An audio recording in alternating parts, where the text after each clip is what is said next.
Good evening, everybody. This is the Rules and Legislative Oversight Committee. I am Councilman Isaac Gitzi Schleifer, chair of the committee. To my left is Council Vice President Middleton, Thank you, Mr. Councilwoman Chair. Ramos, Thank you, Mr. Chair. Councilman Conway, Councilman Stokes, and Councilwoman McCray. I'm going to go through all of the agency representatives who are here today for them to introduce themselves, and then we'll get into the presentation from the Planning Department. As announced, this is an informational hearing, so the purpose of this hearing is to get just a high-level overview of this program. Followed by this hearing, we have another hearing that's scheduled for 5 o'clock for the confirmation hearing of the city administrator. And so in the interest of time, we're going to try to keep this brief. We're going to go through the presentation. We'll do only a couple rounds of questions from members of the committee, just high-level questions, and then we will be having multiple hearings on this topic, and so this will just be the first of those series of hearings. And so we'll also be doing, as we do on many informational hearings, is in the first go-around, since we're doing a high-level abridged version, there won't be any public testimony. We didn't have any signs up prior to today, and what we'll do is anybody who wants to testify can testify at a future hearing that we allot more time to than just this short hearing that we have scheduled. And so I will turn it over to our agency representatives to just go one by one, what agency you're with, and introduce yourself, and then we'll get into the Director of Planning who will be making a presentation. Good morning, or good evening, Mr. Chair. My name is Mackenzie Garvin, and I am the Chief of Staff at the Mayor's Office of Employment Development. Good evening. Jason Perkins-Cohen, Director, Mayor's Office of Employment Development. Alice Kennedy, Commissioner, Department of Housing and Community Development. Jason Mitchell, Director, DPW. Kedrick McIntyre, Division Chief, Property Management. Marsha Collins, Legislative Affairs Office, DPW.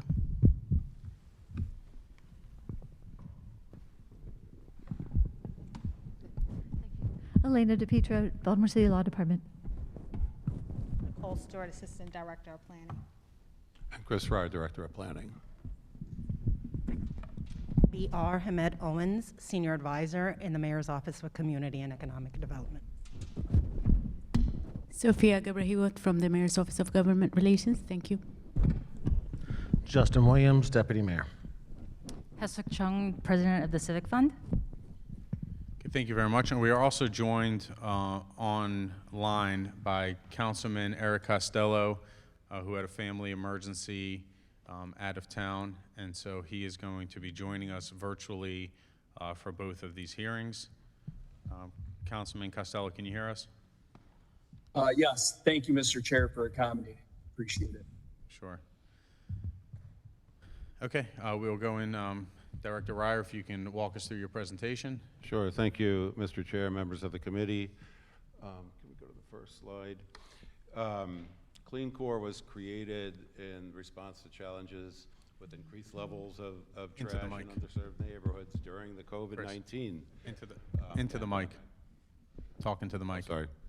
The demonstration project directly supports one of the mayor's 5 major pillars: clean and healthy communities. Next.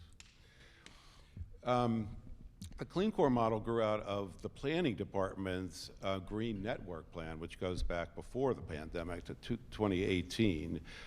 As you may remember, the Hogan administration greatly increased the state's funding of vacant house demolition.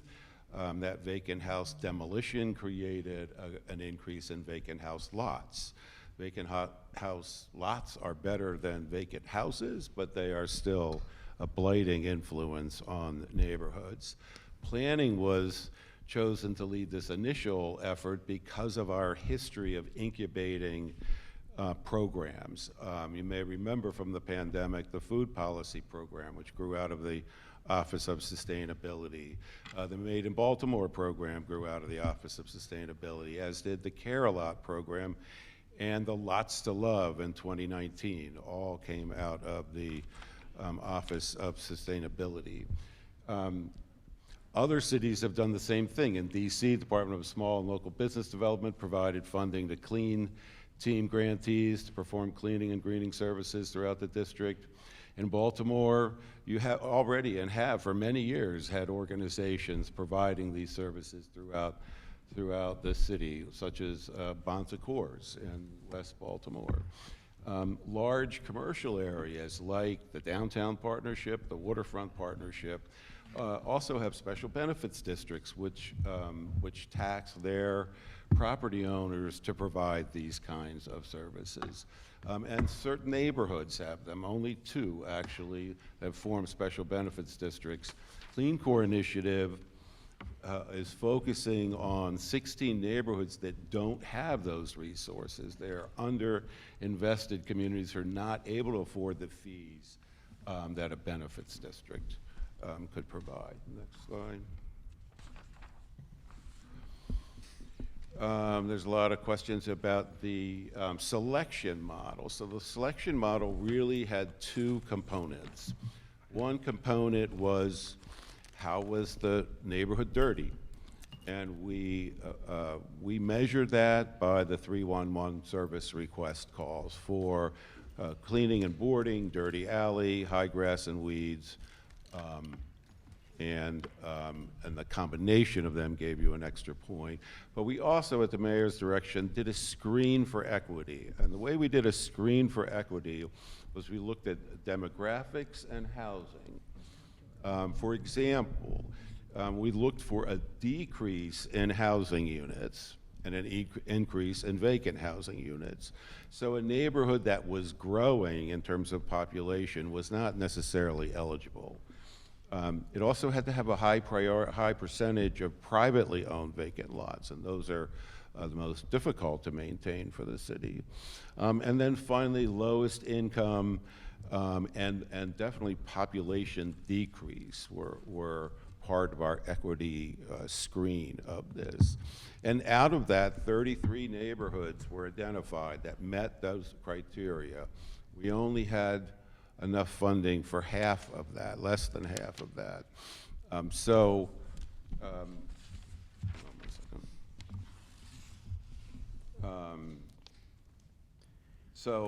a team within, I'm trying to find my spot here. The applicants were also required to meet specific financial and programmatic standards, including a technical review, which looked at their program narrative, their budget, their financial documentation, proof of tax exempt status, and letters of support from their communities. They all had to be in good standing with the state of Maryland, and they had to provide proof of tax exempt status and audited statements in 990s, et cetera. So once they provided all that, then they were scored by a team, in this case, a team of city employees made up of planning, DPW, OED, mayor's office, and the downtown partnership, which, as I said earlier, provides this kind of service in the downtown area. And they were scored, just like most private and public grant-making organizations. We, the planning department, made the final selection because there wasn't quite enough money to fund all of them, and we looked for a geographic distribution when we made that final selection. To the next slide. In terms of the scope of work, I want to emphasize that the purpose of Clean Core is to supplement DPW's work, not compete with it. As I said with the downtown benefits district model, it is to supplement the services. DPW still provides the same services, but this allows us to increase the ability to provide these cleaning services to these neighborhoods. It is a one-time funding source. The ARPA funds will expire, but it's important to note, I think, that under my peer in the Department of Public Works, DPW is very busily building its capacity back from the COVID pandemic. You may remember so many workers were out sick during the pandemic. At one point, it reached 50%. So they've increased their recruiting efforts. They've increased their equipment, increased in equipment acquisition, and as I know, as planning director, we oversee the capital budget. There's been a big emphasis on their facilities, which had no showers, no HVAC, no women's locker room at all. And I distinctly remember his first month on the job, the director dragged me out to look at the working conditions in the field for the workers. So there is a significant, in fact, it's $27 million in the CIP and FY23 investment into the long-term capacity of the Bureau of Solid Waste. Let me go to the next one. So there were questions about the process of how this program was put together and how is it going to operate. So first, the planning department retained 2 key members from the private sector through the FUSE program and the Baltimore Core program, FUSE and Baltimore program. These programs are designed for private sector professionals that want to transition to the public sector. One of the lead program manager from FUSE actually came from the Waterfront Benefits District, where she provides these services to the wealthy property owners around the harbor.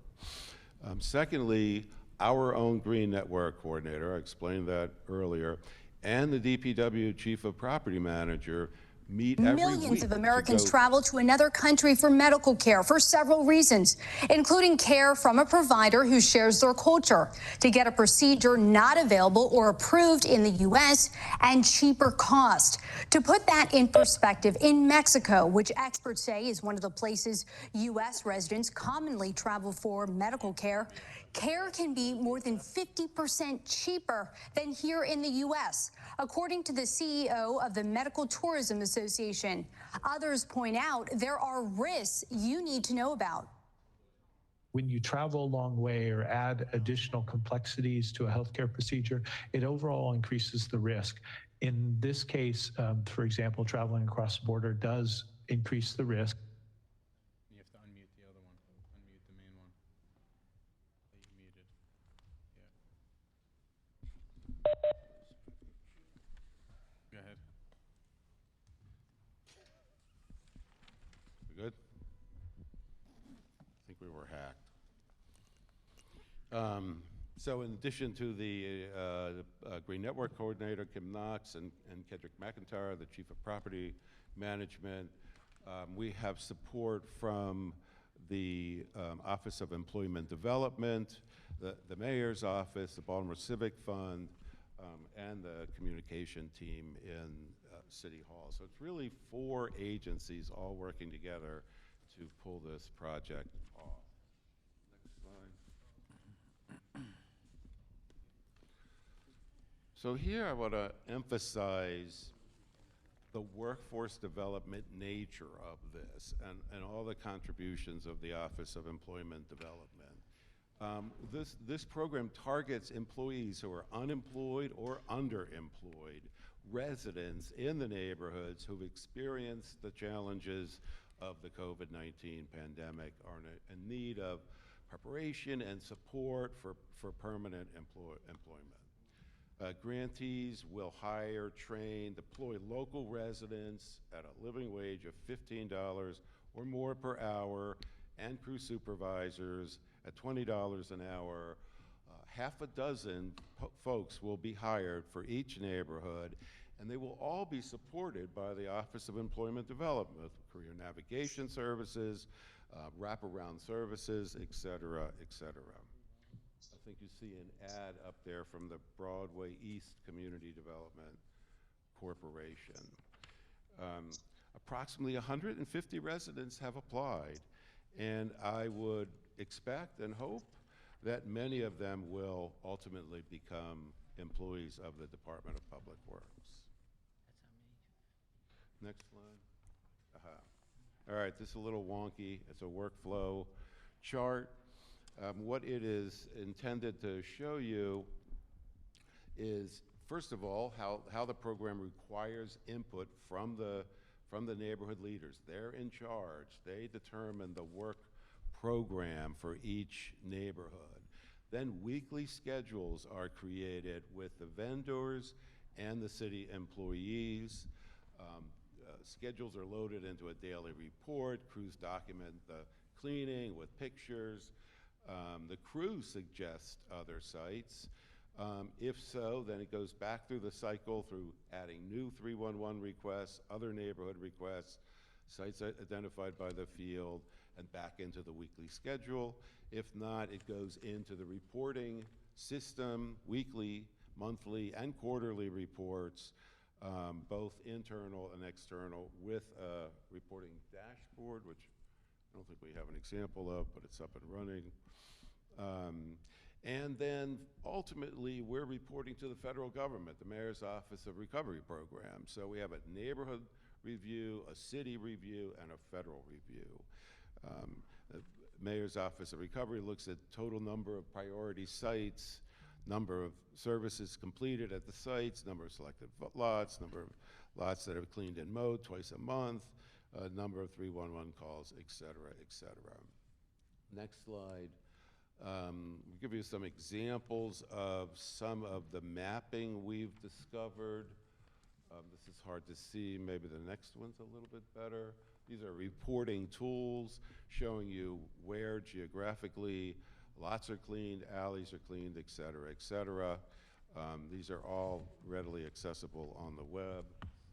And then the next slide, budget. This budget was very carefully thought out. It's predominantly salaries. Of the roughly $340 budget per neighborhood, roughly $260 is in salaries and benefits. But we also provide for hauling services so that it doesn't stretch DPW's already stretched resources. We make sure these folks are protected with the right equipment, overalls, tools, what have you, boots, and the organizations, which are all nonprofit organizations, are protected in terms of their overhead costs. So they have the wherewithal to do the proper accounting, the property, human relations, services, et cetera, et cetera. And all this, I don't even know this part, but they're all aligned with best practices and requirements of 2 CFR 200 regulations. And then finally, can't stress this enough, the program's reimbursable. So we see the work that's done before we pay a dime. And this is an example of an invoice that we've created in-house. But with all these, with 3 layers of accountability and reporting to the neighborhood, to the city, and to the federal government, at the end of the day, it's a reimbursable program. So folks are paid based on the work that they're done, not what they will do. And so that concludes my presentation today. I have some other examples of reporting and templates that we've developed, if you'd like to see them. But thank you very much. All right, thank you very much, Director. You can take down the PowerPoint.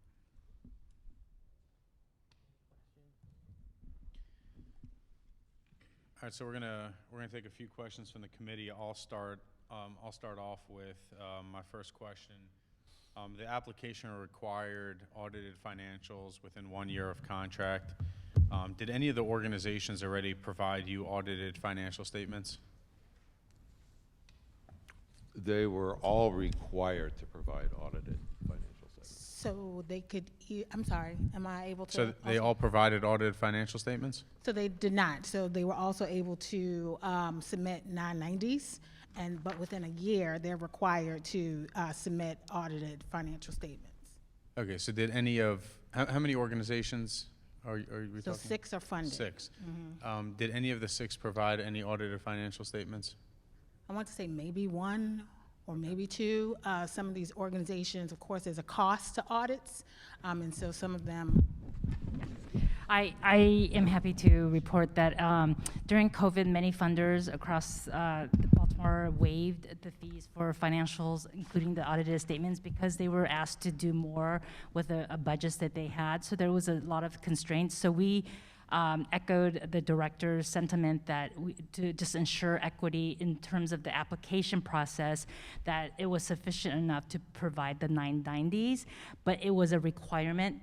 Council member, I'm sorry, that audited statements must be submitted before the end of the first year. So that will be an accountability measurement and point that we will follow up with. Okay, thank you. And so what happens if an organization doesn't provide audited financial statements by the end of the year?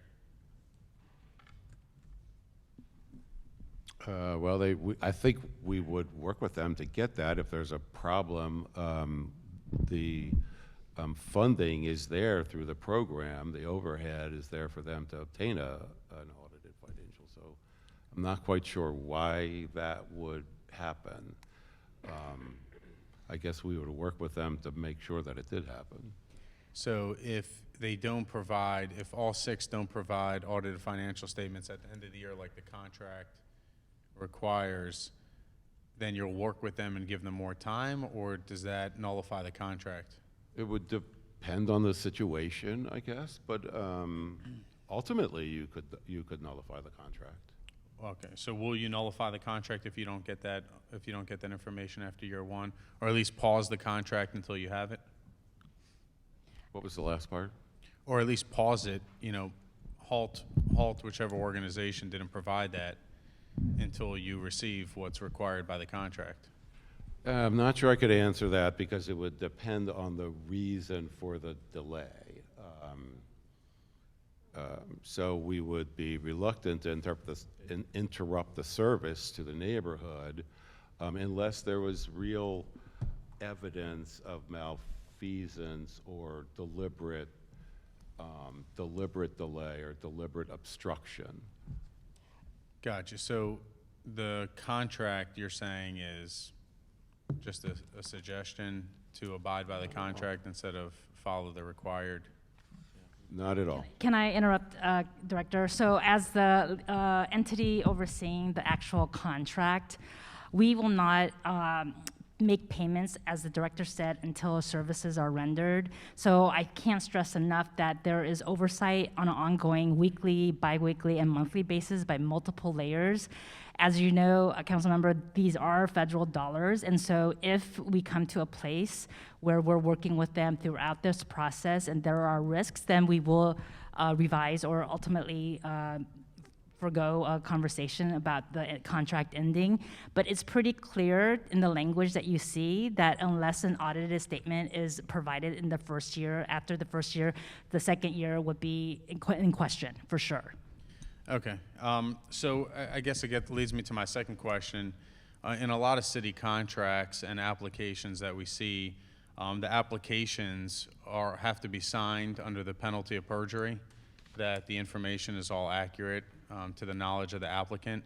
Is there a reason why this application was not required to be signed under the penalty of perjury, being that it's using federal funds?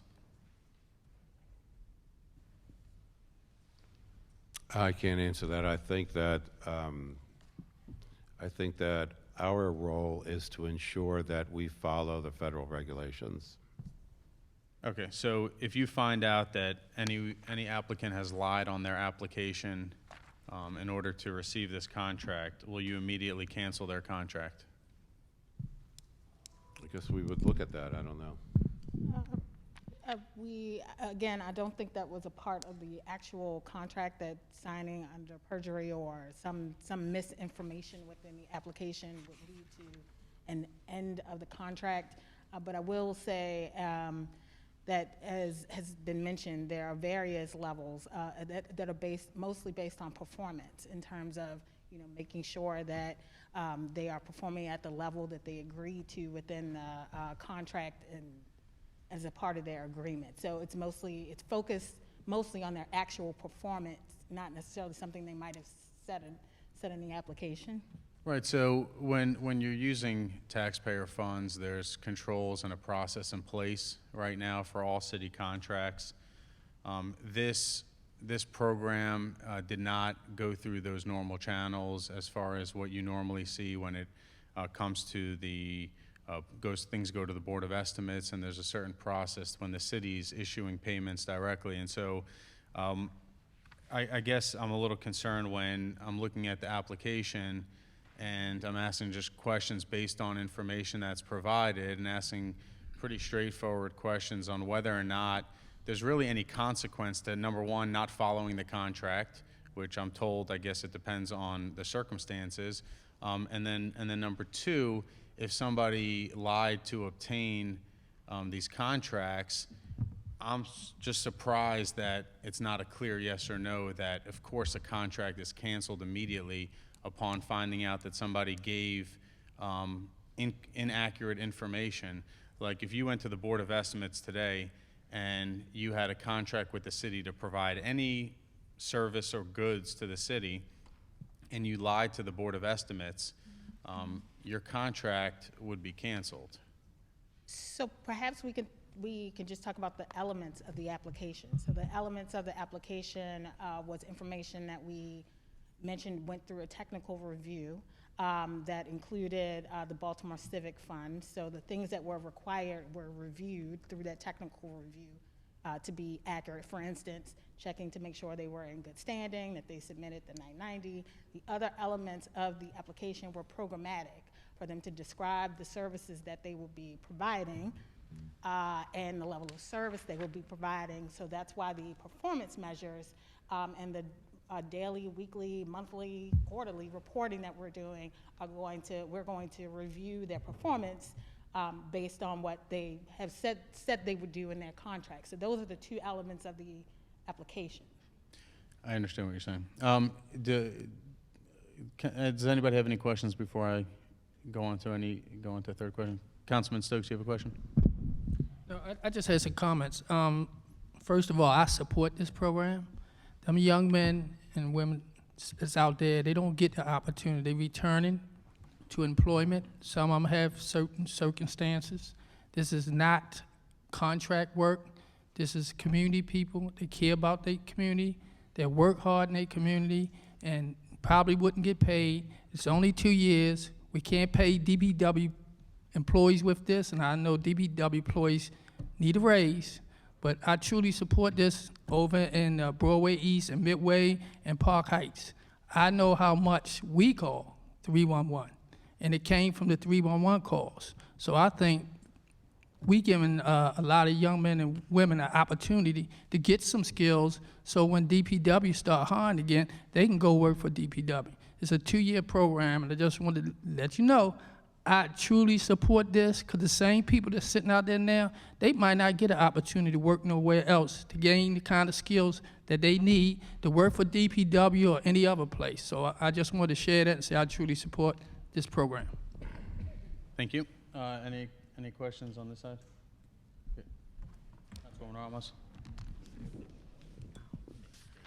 Thank you, Mr. Chair. I think this whole idea came from a pilot project that is occurring in my district. The Coldstream Homestead Montebello Community Organization worked with the mayor's office and raised their own money to get garbage trucks and to hire residents from the community to add to the efforts that we needed in the community. And as a result of that, we learned a lot, right? We learned that sometimes code enforcement doesn't get out fast enough to be able to do the citations, and then we need to clean it up. I think we worked through that, right? We worked through a lot of these issues, and one of our young men, not so young men, was hired by DPW. So that was, the whole goal here.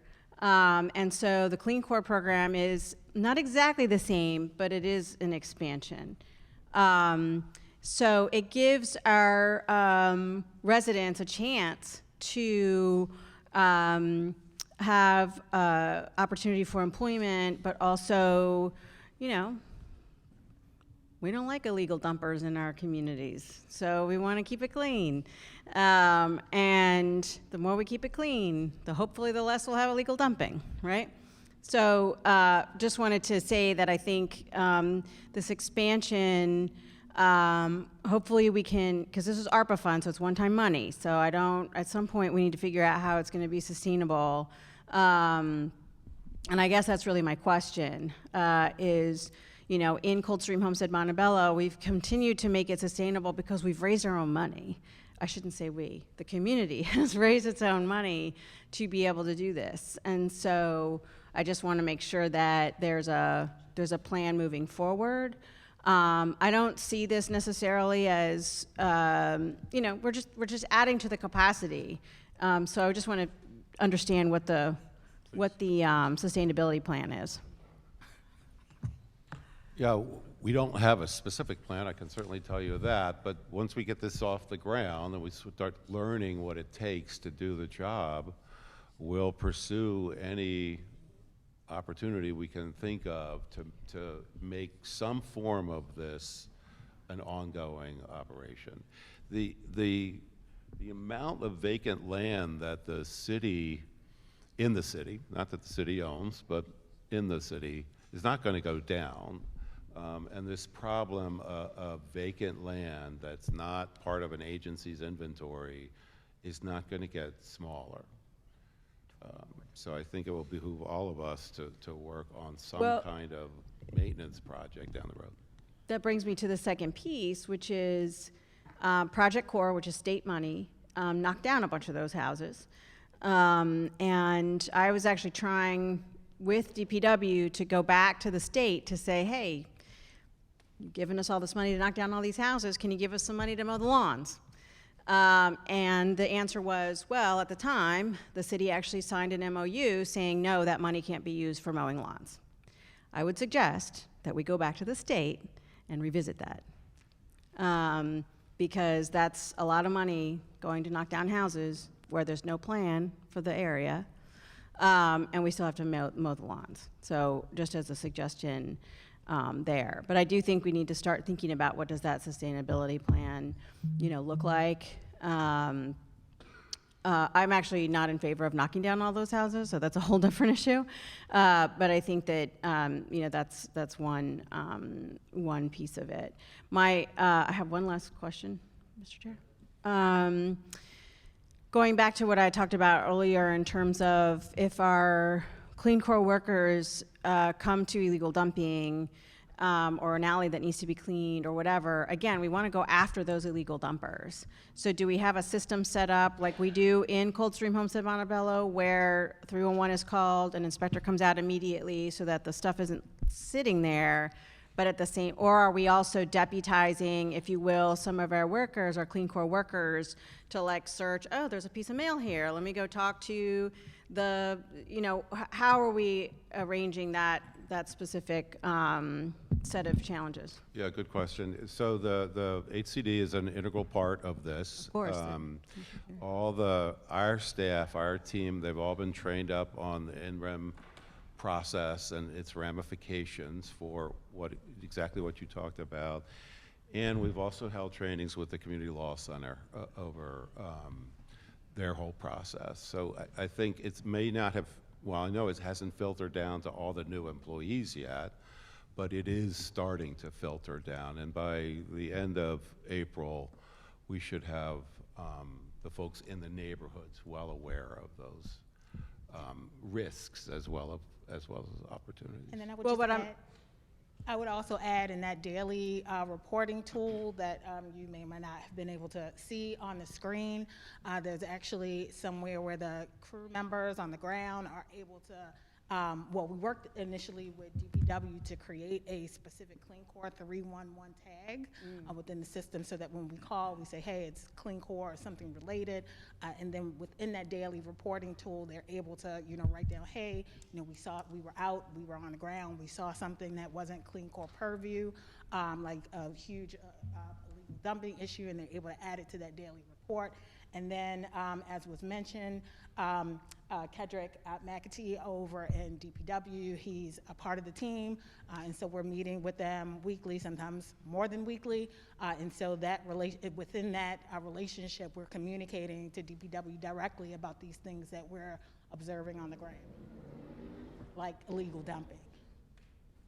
Yeah, I mean, I think there's also, again, the code enforcement aspect where we want to make sure that if we can catch an illegal dumper, let's catch the illegal dumper. Do you know what I mean? Yeah, and there's significant coordination that's been happening, and I know Kim is here as well, and Kim Knox has been working directly with the DHCD, not just code enforcement team with our normal regular inspectors, but also our special investigations unit, which is the unit assigned to illegal dumping. Because in order to build that case, right, it's not just like identification within the trash and markers and so forth, but we have to have additional items in terms of photographs, video, and so forth in order to bring the case. But they have a system in place. I believe that that's been also being disseminated amongst the different community groups, the different contractors to have that. They know the area superintendents, the assistant superintendents, as well as the special investigations unit under Dave McGinnis and the investigators as well to get that information. Also how to be taking additional photographs and ensure that that happens. So there's been a lot of education and coordination around that. That's great, because that was one of the big things that we noticed during the work in Chum, and we didn't want to hold up our workers from cleaning, so we want to make sure that that gets addressed, immediately. So that's great. Thank you. I appreciate that. Thank you, Mr. Chair. All right, thank you. Council Vice President. Thank you, Mr. Chair. I first of all also want to say that I wholeheartedly support this program. I've been knowing, or have seen for the many years I've been on the council, the change that took place in this city really started when that trash day was taken away really too quickly. And, things just started happening in a negative way. And I want to give a shout out to Park Heights Renaissance in Park Heights, the area that, of course, I represent, where they started a clean and green effort team with, funding from that organization, and really helped to keep dumping in that area clean. We know that one of the transfer stations is also in that area, and I say if it wasn't for that organization really stepping up to the plate, and they hired people right within the community, and it was a small group that the city really relied on so much that I think sometimes some of the city agencies kind of really leaned on them to get certain things done. So I see this as a program that's a segue in starting apprenticeships. We need people to learn the skills, be trained, and eventually be accepted in city jobs. And this is definitely a start to continue to do that. Right. That's right. Thank you. Thank you. You have a question? I see the, Chris, you were agreeing. Did you want to add a comment to that? Well, I wanted to emphasize that it was a workforce program, and that thanks to OED, we also provide sort of the wraparound services that folks need. So that's above and beyond a city benefit. That's not. Yeah, I just wanted to emphasize. And then also attached to that, how, and now we're getting ready to enter our summer months, and how we have the terrible problem in trying to keep the grass cut on city lots and lots where the abandoned homes are. It's, all this plays a role together. So I hope that these programs can also, get a handle of that piece as well as we approach the warmer months. Right. I certainly hope you're happy with the results of the program. Definitely. Thank you. Who owns the equipment that's being purchased from each? There's a supply line on each of the budgets. Who owns that equipment at the end of the 2 years? Right, so ultimately, since it is federal funding, the federal government, can take that equipment back, but that's if they so choose to. But ultimately, many of these organizations are actively, previous to the funding, were actively engaged in cleaning neighborhoods. So some of the additional equipment they've been able to buy is to basically help them scale up and increase capacity. But ultimately, if there's a decision by the federal government to take back that equipment, they can. Okay, so are you inventorying all the equipment? So yes, so as a part of the invoicing process, everything, all the equipment, I believe it's above $5,000, they need to list and to invoice, not necessarily every single box of gloves that they're providing, but any large equipment items. In addition, anything over $10,000, they actually have to get approval from MORP. So if there's some type of expenditure, I believe if it's over $5,000, they have to bring us two or three quotes and then to review. And then if it's over $10,000, then MORP actually has to approve that purchase. But you get receipts Yes. for every purchase, no matter the amount? Every single thing. So since it's reimbursable, so myself and Kim Knox, they're submitted to us, and so we're reviewing every invoice line item. They have to attach receipts, and then it's compared to the budgets that they submitted. Gotcha. And so are the applicants allowed to purchase laptops or cell phones with that money? So there's no restrictions for them to do so. So as you can see, the way that we built out the scheduling and reporting tools, they're all online. And so if, the crews needed to purchase, a tablet in order to be able to, in the field, enter and take pictures of the work that they're doing, then certainly that will be allowable for them to do so. Gotcha. But we'll see that on the dashboard if somebody purchased a cell phone or a laptop for the work, and what they purchased. Yes. Well, it won't be on the dashboard, but it will be something that we have to verify the purchase and the receipts for those purchases along with those invoices. Okay. I would add that very heavy types of activity, like if there's a big chunk of concrete on a vacant lot or something like that, DPW will continue to provide the support for that. Yeah. In other words, if the equipment that the Clean Core program has is not adequate for the job, if you need a really big dump truck or something like that, then DPW will assist in those circumstances. And as you could see from the example budget that we showed in the presentation, the equipment costs are not, the budgets reflect that they're not a very large percentage of the annual budgets for these programs. It's really salaries, personnel costs, payroll taxes. So they have limits, and so the budgets they submitted, they had to state what the equipment costs would be, and we'll be reviewing those receipts. Okay. And so how did this? First of all, can you list off who were the members of the panel? I know you listed off what agencies, but can you list off the names of everybody who was on the panel? I don't know the names. So myself, Kim Knox, BR from the mayor's office. Who? I'm sorry. Who from the mayor's office? I was. BR. I was on the panel from the mayor's office. I believe it also included Toya Sykes from DPW. Ashley Carrington, who is our Fuse Fellow, that's within DOP, and the Downtown Partnership person. We will get that name to you. Yeah, if you can just send, if you can just email us the list, we'll circulate it to the committee. And so, since you were on the panel, how did you guys determine capacity?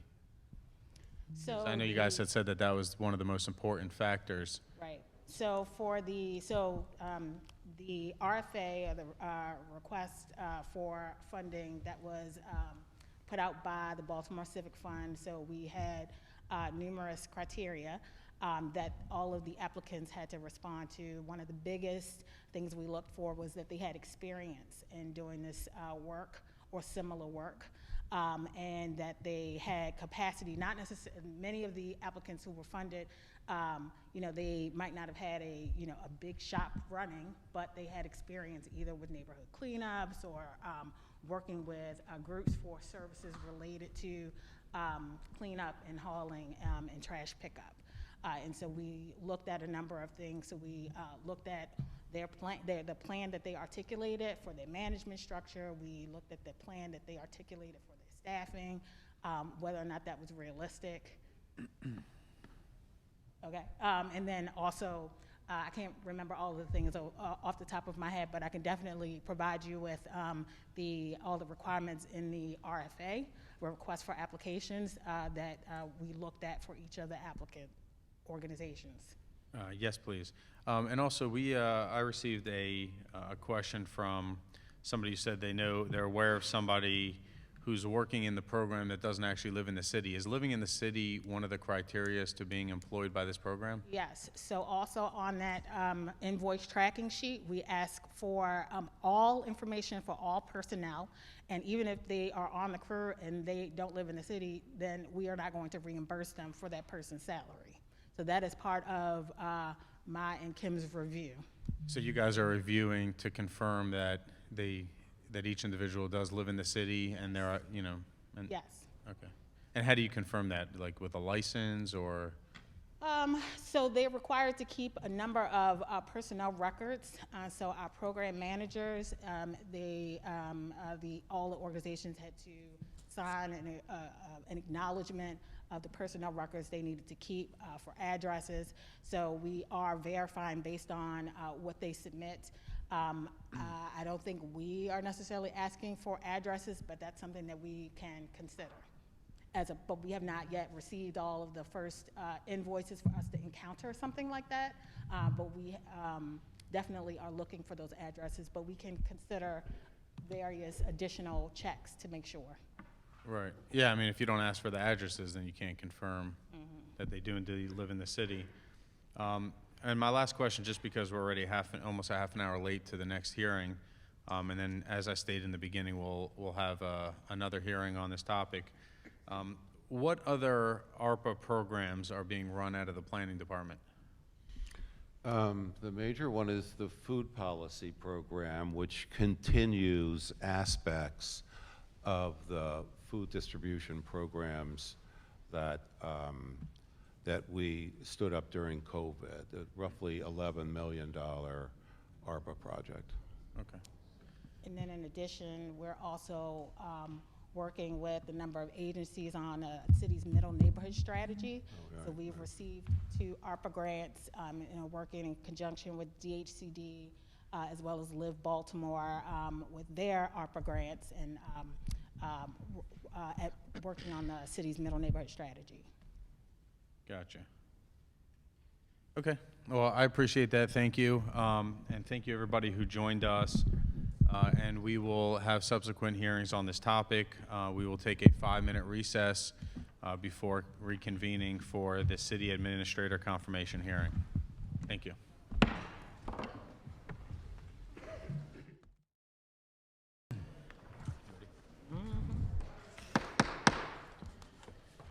Good evening. This is the Rules and Legislative Oversight Committee. I am Councilman Isaac Gitzi-Schleifer, chair of the committee. To my left is Council Vice President Sharon Middleton. To our left is Councilwoman Ramos, Councilman Conway, Councilman Torrance, and Councilwoman McCray. And joining us virtually is Councilman Costello, who had a family emergency out of town, and so he will be participating remotely. He's on Zoom. Councilman, do you hear us? Yes, I do. Thank you, Mr. Chair. Okay, thank you. And so the way the order of this hearing will go, first, we will turn it over to the city administrator to give her opening statement. We'll have questions from committee members. Anybody who wishes to testify publicly is welcome to sign up in the back. Outside there is sign-up sheets. You can sign up to testify, and it's on the railing over here. You'll have an opportunity to come up to the microphone and give whatever testimony you'd like to give. And then following that, we will have a vote. And so without further ado, take it away.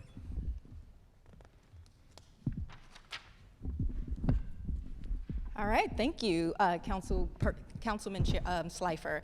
Good evening, Chairperson Schleifer and members of the committee and council staff.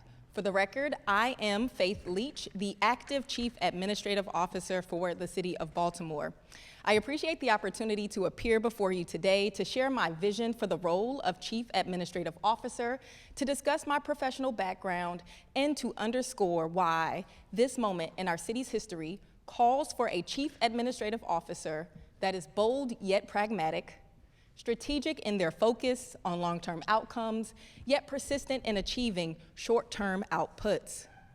Simply put, this moment in our city's history calls for an administrator that will get things done, an administrator that will deliver results for the people of Baltimore. I am here today to share why I am her. I believe public service is a calling. Every day, regular people like you and me, we get to do the extraordinary. We get to serve. As public servants, we get to be vessels of hope for our communities. We get to be purveyors of justice and agents of change. And yes, we get to fix potholes, we get to pick up trash, and administer benefits to the most vulnerable among us. We get to use our lives. We get to use our very existence to make the lives of others better every day. So today, I dedicate my testimony to the 14,000 men and women that serve the citizens of Baltimore. I see you. I believe in you. And I thank you for continuing to serve this city in spite of. Baltimore has been my chosen home since April of 2021. Prior to my arrival in Charm City, I lived in New York and Washington, D.C., but North Carolina is where I started my professional career. I earned my undergraduate degree at North Carolina State University. Following my time at NC State, I attended North Carolina Central University as a U.S. Department of Housing and Urban Development Community Development Fellow, where I earned a master's degree in public administration.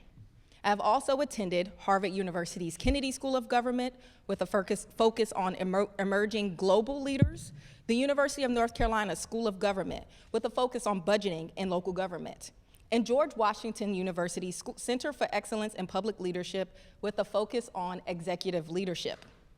I began my career in a Tier 1 local government known for excellence in performance management, innovation, and strategic planning, Mecklenburg County, North Carolina. Not only was Mecklenburg County an award-winning government, but I was blessed to serve under one of the most dynamic and influential local administrators, the late Harry L. Jones, Sr.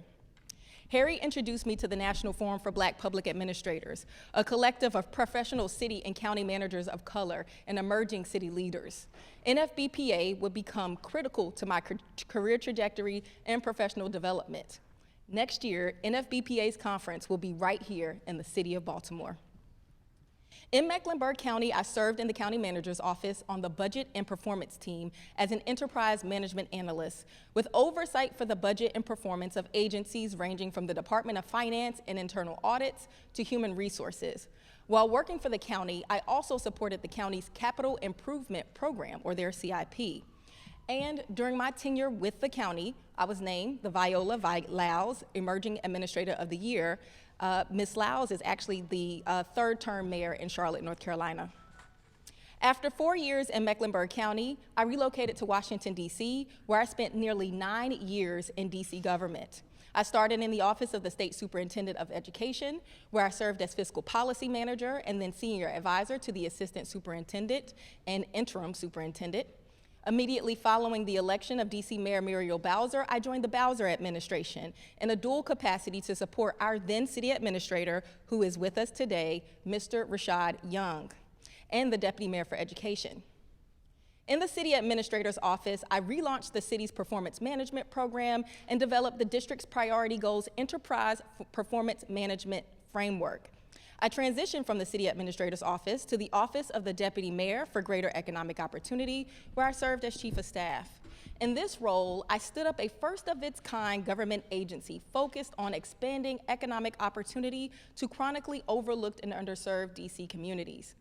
My work was integral to building the district's first federally compliant and comprehensive workforce system, which included ridding the district of its federal high-risk status after 12 years of mismanagement.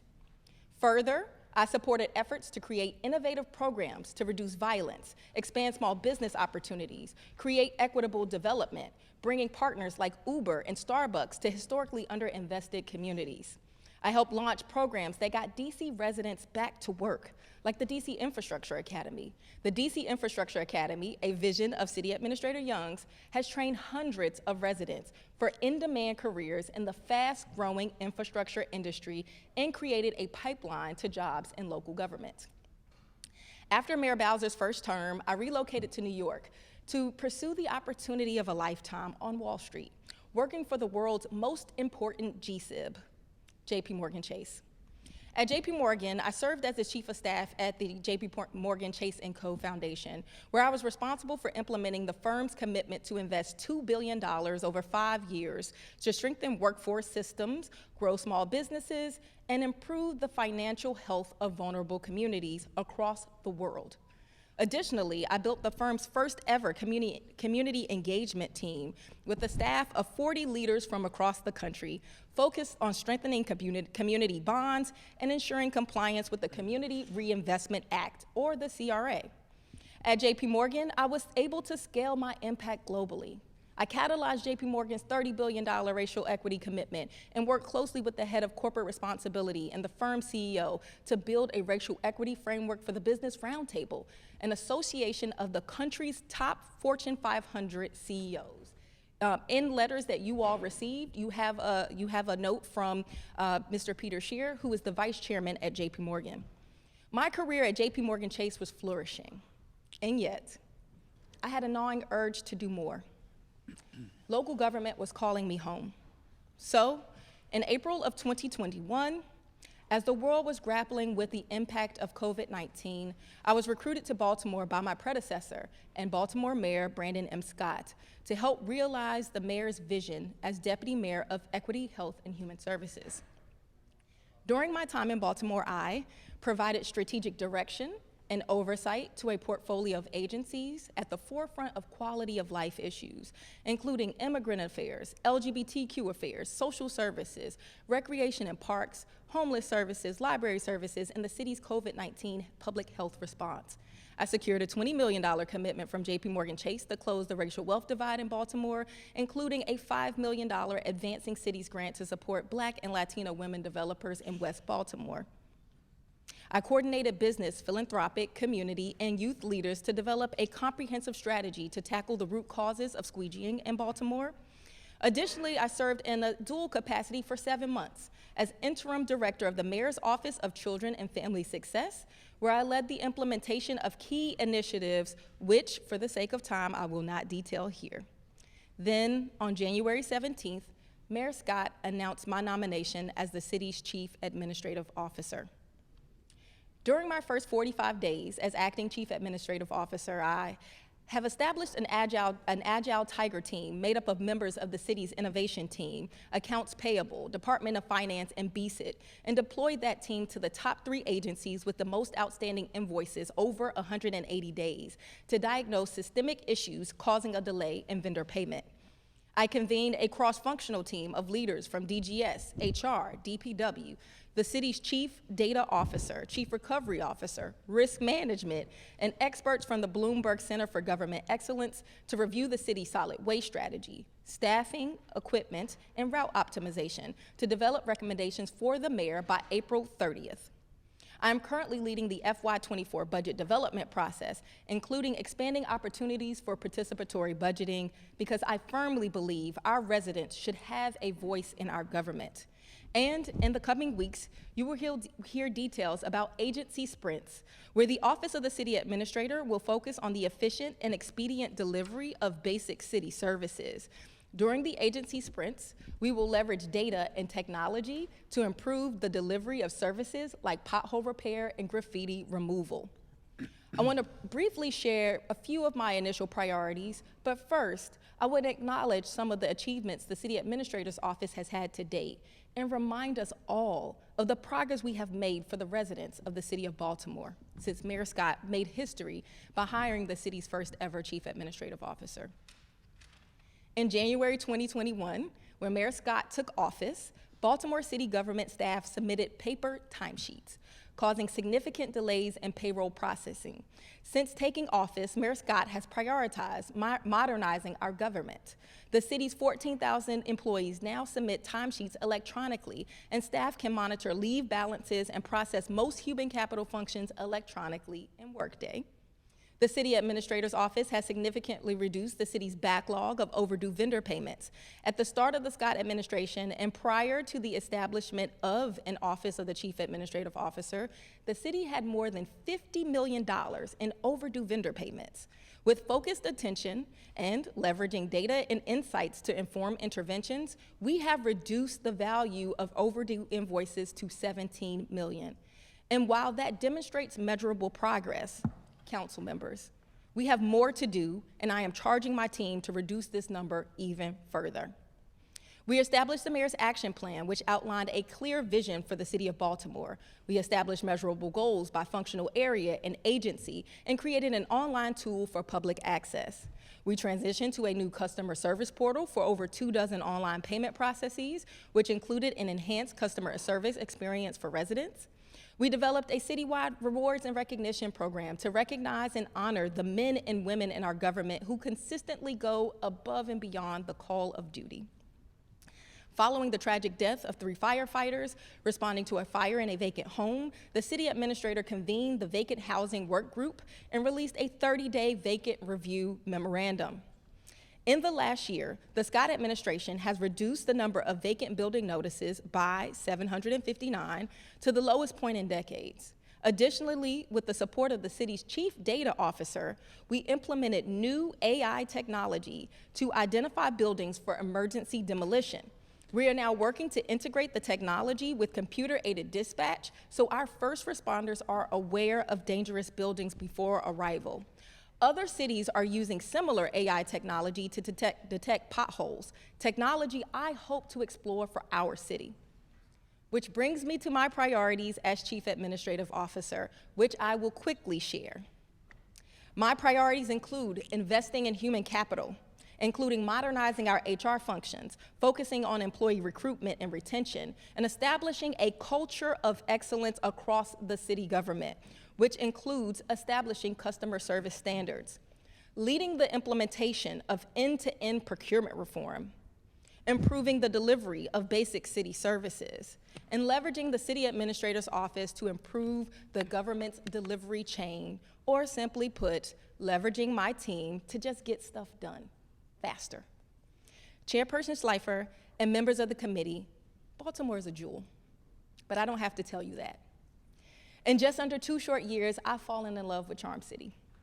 From our city's vibrant young people filled with so much promise and tenacity, and our treasured seniors, brimming with history and wisdom, to the best crab cakes I've ever eaten. I didn't know I would fall for Baltimore so hard and so fast, but here I am. That is why it is the honor of a lifetime to be nominated by Mayor Scott to serve as the city's second Chief Administrative Officer and first woman to hold the post during Women's History Month, no less. As your Chief Administrative Officer, my focus will be on how government serves our citizens, how we measure our service delivery, and how we build and maintain a workforce capable of delivering on our promises. I will represent our city with the highest level of professionalism, and I will uphold ethical standards. But most of all, I will lead the city with love and operate with integrity. I look forward to working with each of you as we endeavor to maintain Baltimore's status as the greatest city in America. Thank you for the opportunity to appear before you today. I will answer any questions you may have.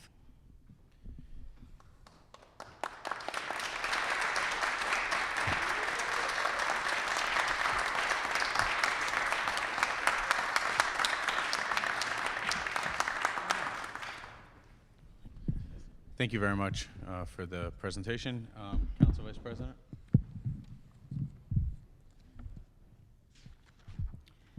Thank you, Acting CA Leash, for that presentation. In fact, it's a very impressive presentation. Sitting here, I know that I have been asked to go first because I guess of my longevity on this council. As a matter of fact, I'm the longest serving now elected official in this building, including serving longer than the mayor. In my 16th year, and Mayor Scott is my 5th mayor. President Mosby is my 4th council president, and I am serving my 2nd term as council vice president, and proudly represent the 6th Councilmatic District. So I have witnessed and have seen and worked tirelessly with many things that have happened in Baltimore city government, the city that I love and work for. Have built many strong relationships and really know this government and know the workings of this city and the constituents and residents and businesses that I work with every day. And to say all that, I'll start with, we basically met and kind of got involved when you became deputy mayor of the Office of Family and Children's Success, and you have really done great strides there. And was pretty much surprised when I said, oh my goodness, she's going to take on this city administrator role after the first administrator left very quickly after 2 years. And at the time, people were just, including the council, we were just really trying to understand what the real role of this position is. And wondering, is the role changing? It is a strong managerial position, and we know that there has been a big turnover. A turnover has been an issue with this administration, which has caused a lack of communication with the council. It has timelines have not been met with certain things, disorganization, and I'll start by asking you, why would you want to go in this position knowing that all this stuff is happening and still really trying to understand this city? Baltimore is a very unique place, and this, again, this position is new, and I'm trying to understand, you know, I'll come out and say it, is this position as important as what it was set out to do? So I'd like your comments on that. Absolutely. And I thank you for your candor in that question. So I am a trained city administrator, so I will start there. I have been trained to be a chief administrative officer or a city manager since I've been in graduate school. So when I pursued my MPA, my concentration was in local government management. In my entire career, other than my short stint at JPMorgan Chase, I have worked in local governments and I have worked closely with city managers. I truly believe that we need a professional manager to manage the day-to-day operations of the government. This is about professionalizing It's about professionalizing our government. It's about fixing broken systems. It's about investing in areas that we have underinvested in. And it is about leveraging data and insights and research to drive improvements across our government. When I arrived, and I talked about some of the things that we saw when when this administration started, and things as simple as payroll, and payroll not happening on time, right? So when we talk about wanting to be a tier 1 government, we can't have issues like that. We can't have issues where we're not paying our employees. That is the role of the chief administrative officer.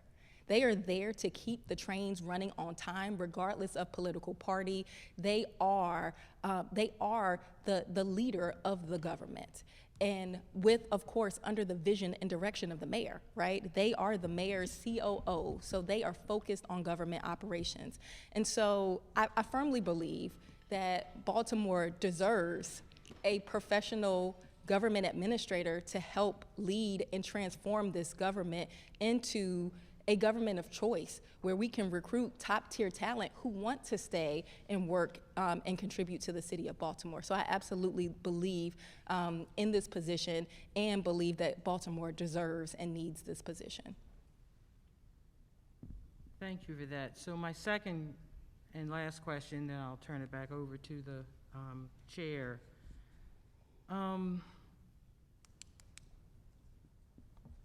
Our mayor, throughout his travels and campaigning, he has always talked about bringing professionalism back to city government. And, you know, he has always stated it in several different comments. One here, my first priority is to invest in programs and policies that will radically transform and improve the quality of basic services. And those services, we know the basic services basically are our trash, our public safety, you know, all of those things he constantly says in his travels. If and how has the mayor given guidance to you to basically lead this administration on what his vision and position should be? Has he done that? Has he? Absolutely. So, and we can point to the mayor's action plan. So that was one of the first things that the chief administrative officer, my predecessor, did, was establish a strategic plan for operating this government. And that plan is publicly accessible on the mayor's website. And so you'll often hear us talk about the mayor's 5 pillars. And so those are the 5 pillars that we organize ourselves around as a government. There are key performance indicators that are under each of those pillars, and that is what we are working to achieve. Now, what you will see from me in this role as Chief Administrative Officer, a lot of the initial work was around building a foundation, right? And that is the role of a Chief Administrative Officer. It is building the strategy. It is building the foundation, especially because this was a first of its kind role in the city of Baltimore. But what you can expect from me is that we will move faster on the basic delivery of city services. So I think in my testimony, I touched a little bit on sprints, which will be one of the first public-facing initiatives that we will launch, where we will focus on the basic delivery of functions like pothole repair, for example, right? And a part of it is to move quickly to do basic things like repair potholes, but also it is about studying and analyzing where our resources are. Do we have the proper staff capacity to get the job done? Do we have the right equipment? Are we using the right types of technology? And so while we are delivering those services, we'll also be analyzing how we deliver those services so that we can improve the delivery of those services. So that's just an example of a way in which you'll be seeing this administration move very quickly on delivering services better for the residents of this city. So I didn't hear anything about rebuilding communications with the Baltimore City Council, because there is definitely a void there, a huge void. And because we are the people that are on the streets and hearing from our constituency all of the time. And there has been a strong disconnect. And it's hurting all the way around. So I haven't heard that communication connect. Is there going to be meetings with our council president? Yes. I'm happy. Yes, absolutely. I'm happy to address communications. And I would hope that the council's experience with me has been positive as it relates to communication. And if it has not, then I will gladly work to improve my communications with the council. But we can talk specifically about some strategies that we can employ, including setting up consistent meetings with the council, whether that be monthly or bi-monthly. I've already reached out to the council president, had a conversation with him, offered to do monthly meetings there as well. And so this government only works well for our citizens when we are all working together. So that's everyone in this building, the mayor's office and the council. And what you can expect from me is a city administrator who essentially works 24 hours and who will respond to your requests, who will be there to give you a heads up as things come up. And my door and line of communication will be absolutely open for the members of the city council. And I do want to pause and just thank all of you. I thank you all for your patience. We have seen turnover in this administration, and you all have consistently supported all of us, and you've shared your concerns. And so I just want to thank you all for working with this administration and for working with me. I'll turn it back over to the chair. Thank you. Thank you, Madam Vice President, and thank you. And I have enjoyed working with you. We've spoken on many issues over the years as a deputy mayor, and I appreciate your responsiveness. Not usually the answers that I want, but I do appreciate at least getting an answer and having those meetings. You in your presentation, you had mentioned basic city services, and for those in the audience, they probably saw me get really excited. But then you went into like the graffiti program and other things like that, not mentioning what I think is a pretty substantial issue, that the city is failing to abide by the city code and picking up weekly curbside collections. And so what is your take on the recycling situation? Yes, thank you for that question, Council Member. I know this issue is of particular importance to you and, of course, to our residents. So I want to take a step back for a second, and I want to talk about the mayor's goal for solid waste. The mayor's goal is to build a solid waste program that is efficient, meaning routes are optimized and that we are using technology like GPS. All of our cars don't even have, or all of our vehicles don't even have GPS, and other tools to effectively deliver these services. And so he wants the division to be well-resourced. So we want to ensure solid waste has the necessary fleet and equipment to do the job and to do the job well. So what you can expect from me, and I think I actually talked about it a little bit in my testimony, but I talked about it as solid waste, because this isn't just about weekly recycling, which I will touch on the specifics of weekly recycling. This is about trash collection that happens on a weekly basis, as well as street sweeping. And we want to ensure that we continue to deliver on-time services for all of the services that we administer through our solid waste division. There are some structural issues that we do have to overcome to resume weekly recycling. So as a reminder, the city went from 44,000 25-gallon cans to more than 169,000 65-gallon cans citywide. And we are now in the process of hiring additional solid waste staff and thinking of out-of-the-box strategies to get residents the services they deserve. Additionally, one of the first things that I did when I was appointed to this position, I pulled this cross-functional team of folks together. I received the same report that you all received, the Rubicon report, that outlined some of the structural impediments that I just talked about. And so what I wanted to do with that team was to identify what is the path forward for getting us back to weekly recycling. So you hear it from me today. We are on a path, and you will see recommendations to get us back to weekly recycling. In addition, what you will see and what you can expect is that along that pathway, we will offer alternatives. So I can't tell you the exact date that we will get weekly recycling. We're going through that analysis and that process right now. But what I can tell you is I am pushing this team to resume weekly recycling and to offer viable alternatives for the residents of this city. What do you mean by alternatives? Alternative methods to get to weekly recycling. And we are working through, I don't want to go into any level of detail, we're having conversations with peer jurisdictions. So one of the challenges that I think you've heard the department talk about is the fact that we do alley collection, and our trucks are specialized, and it is taking over a year, 2 years almost, for us to get the types of trucks we need.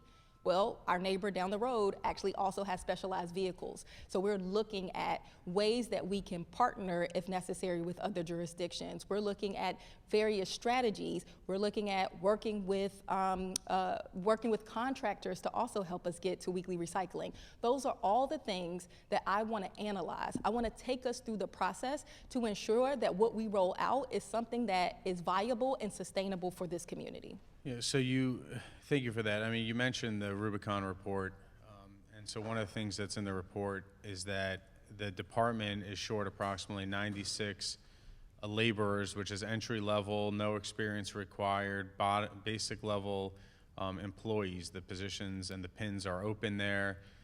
They all come with salary and city benefits, and so. Do you think it makes sense to launch a program that we just heard from prior to this hearing where we would fund about 75 to 80 positions for the very same people who we would like to employ full-time with benefits, and instead of them being paid to sit and come to city council hearings when they're supposed to be cleaning, that we hire them as city employees, make them union employees, make them AFSCME protected employees, that they get full salary and benefits. Do you think that that program makes sense, especially when we have a document like the report that you stated that says that we need every single one of those employees to work for DPW in order to get these functions up and running right away, not in 2 years from now? Yep. So let me tell you about the genius of Clean Core. What we are doing with Clean Core is actually building a pipeline to positions within DPW. So all of those folks that were in this room, if they are able to be successful in their roles working for nonprofits, they will be on a glide path to employment with city government. And they don't necessarily even have to complete the program. We can hire those folks as soon as we believe that they are appropriately trained and ready. And so, council member, I think we need to do both and. So I think we need to invest in community-based solutions like Clean Core, which is a national model. There are other models in cities across the country that leverage nonprofit partners and community members to keep their neighborhoods clean. I think we can do that, and then we can also hire the employees that we need within DPW. I think we need to double down, though, and move much faster in doing that recruitment and onboarding of employees within DPW. Additionally, I think it's also about building a strong pipeline because there is high turnover in many of our agencies, including the Department of Public Works, in positions like laborer. And so this is about ensuring that those positions are filled with folks who are trained and who are looking for a career pathway. So it's not just the laborer opportunity. We also are in dire need of CDL drivers, right? And so we want to get folks in. We want to get them trained and moving along a career pathway. I think there are a couple of ways of doing it. I talked about the Infrastructure Academy model, which we did in Washington, D.C. There are public works academies as well. And so I think there are lots of opportunities for us to work across the enterprise to develop recruitment strategies to fill the positions that we need in order to get us back to weekly recycling and to keep our services where they need to be for the city, for the residents of this city. Okay. Councilwoman McCray.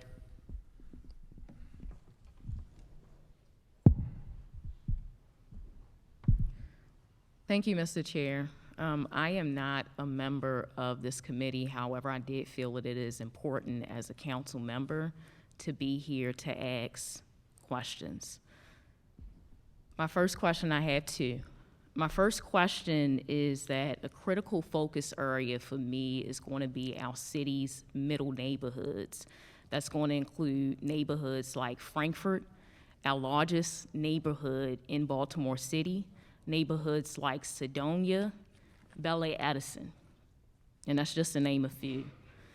That intentional focus also includes the construction of a comprehensive strategy focused on preserving standing infrastructure, increased capital investment in these neighborhoods, and most importantly, retaining our longstanding working and middle-class families, many of whom are Black legacy residents.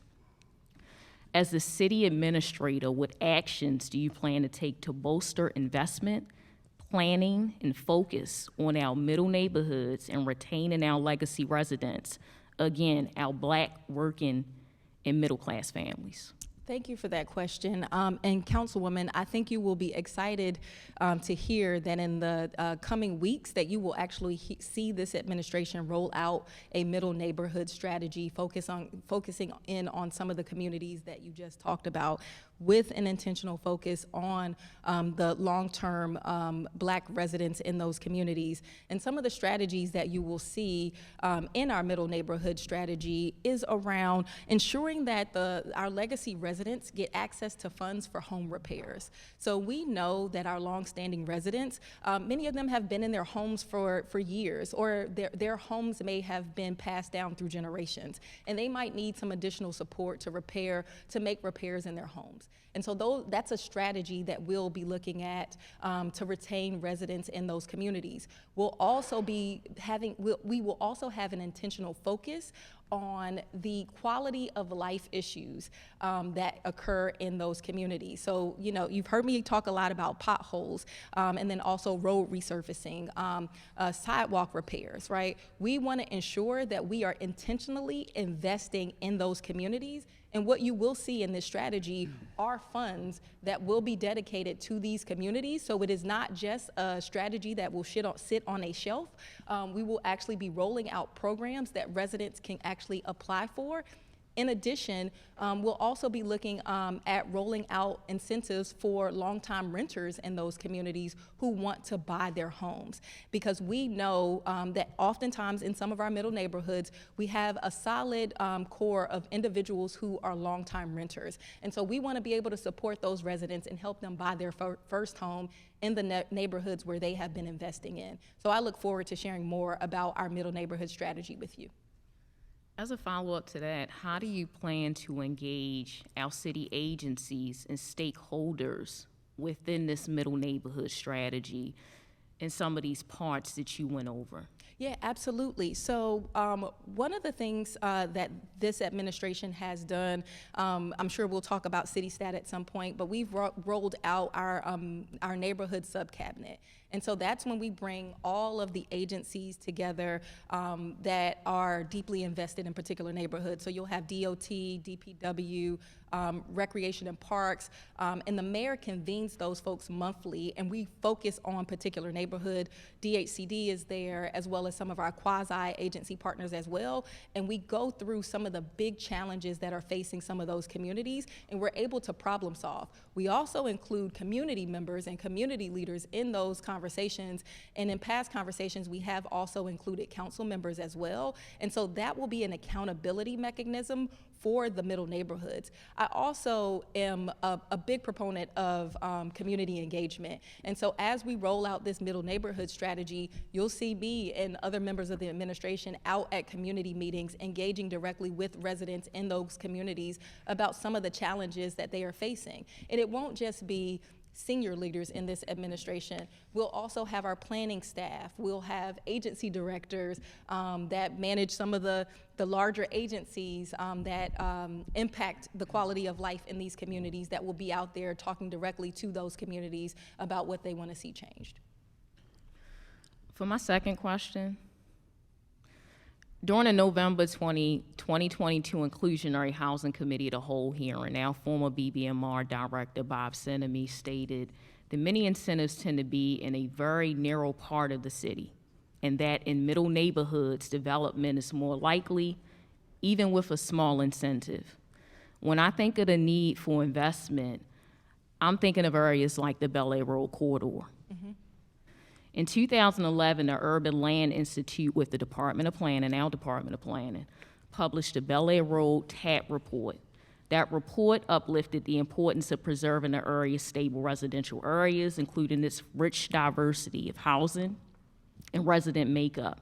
It also noted that investments in things like code enforcement, youth and family activity programming, and attracting youth-friendly and family-oriented businesses and eateries were key to preserving and stabilizing those residential areas, a middle neighborhood. Yes, ma'am.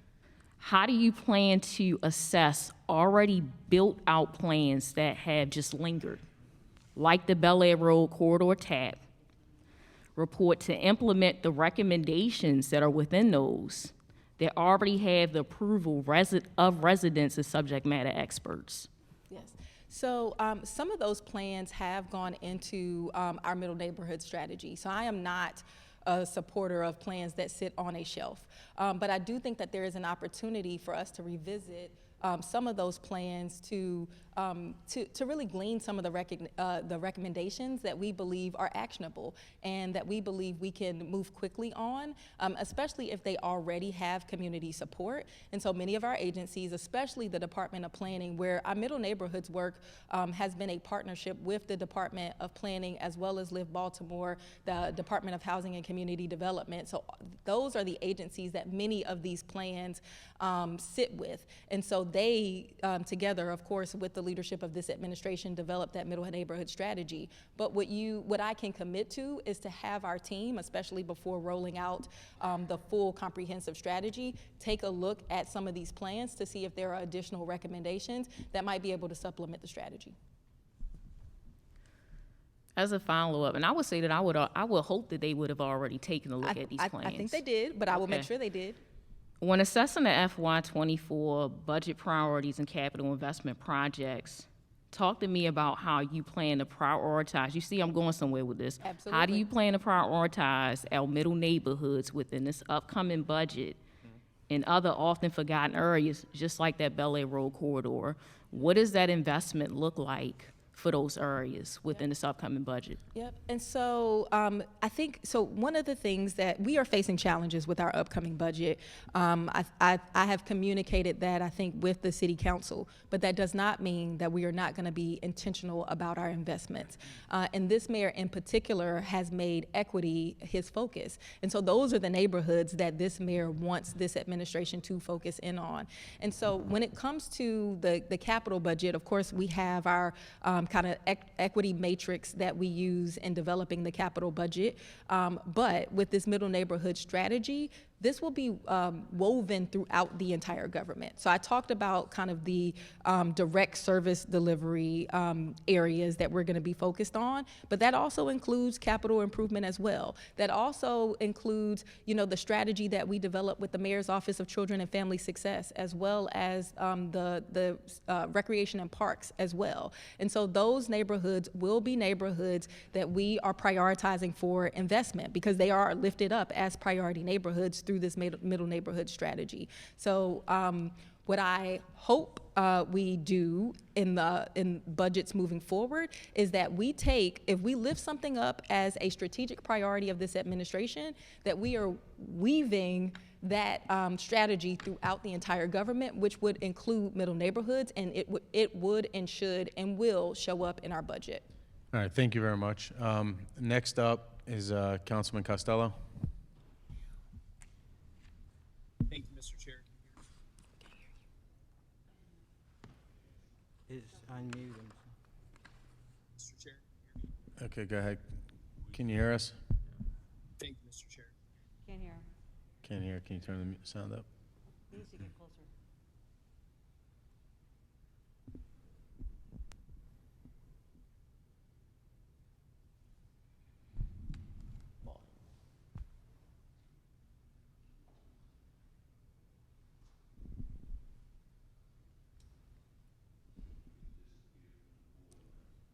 He's on this one. Yeah, he's there. Can you turn the sound up, Richard?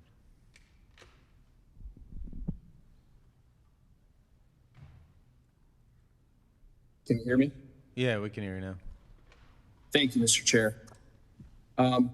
Ms. Leach, I want to thank you for your service to the city over the past 2 years. Without question, all of your interactions that you and I have had have been the utmost professional nature, and I certainly appreciate it. Your office provided a written response to the City Council earlier today, outlining a number of questions that we had, one of which was the salaries, the structure and roles and responsibilities of the CAO's office. In that document, you've identified a number of personnel who make approximately $908,000 per year in annual recurring salaries. That's on top of an existing, and which existed before, chief of staff, deputy chief of staff, 3 deputy mayors, 3 assistant deputy mayors.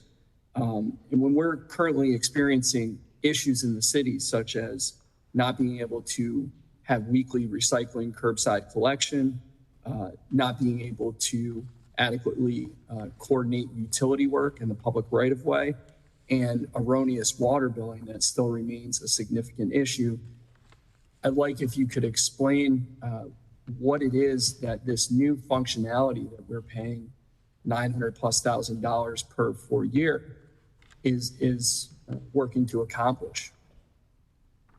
Yep, thank you for that question, Council Member. So first, I want to start with thanking my staff and thanking the public servants that have committed their career to the City of Baltimore. And the current makeup of the City Administrator's office is not unlike any other city administrator's office. Actually, it is a fraction. Other city administrators' offices are 2 to 3 or 4 times our size. In Washington, D.C., their office is an office of about, I think, over 75, close to 90 employees. And when you think about what the role and the function of a chief administrative officer is and what that office should do, you need a team of that size. If these are the folks that are supposed to be deployed to fix systems that have been broken, if they are deployed to work deeply with our agencies, to reform our agencies, then this is the type of staff that you need. To talk about the salaries in particular, we want Baltimore to be a place, an employer of choice. We talked about it with DPW and Solid Works. We should talk about and expect the same when it comes to professional level staff.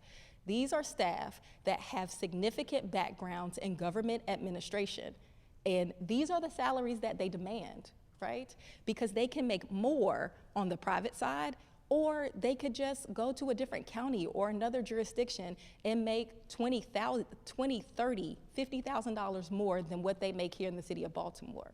And so we have to invest in our workforce. Now, to get to the specifics of what the staff does, because I have a relatively small team of 2 assistant city administrators, 1 deputy city administrator, and 1 special assistant. That is the current size of the immediate team that is within the city administrator's office. And so what that team is responsible for doing is the enterprise cross-cutting work. So when we talk about end-to-end procurement reform, yes, the Department of Finance will be doing a lot of that work, but it is our team in the city administrator's office that is using data to drive those interventions. We are the ones that are doing the high-level project management of some of the deep investments that we are making, and so we need a professional level staff that is well-trained, that can be deployed to fix the issues like recycling, to do the deep work like repair broken systems of procurement.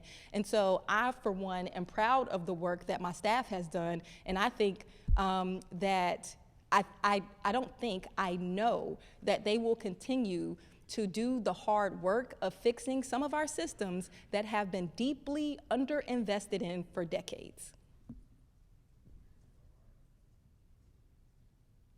Thank you. I appreciate that response.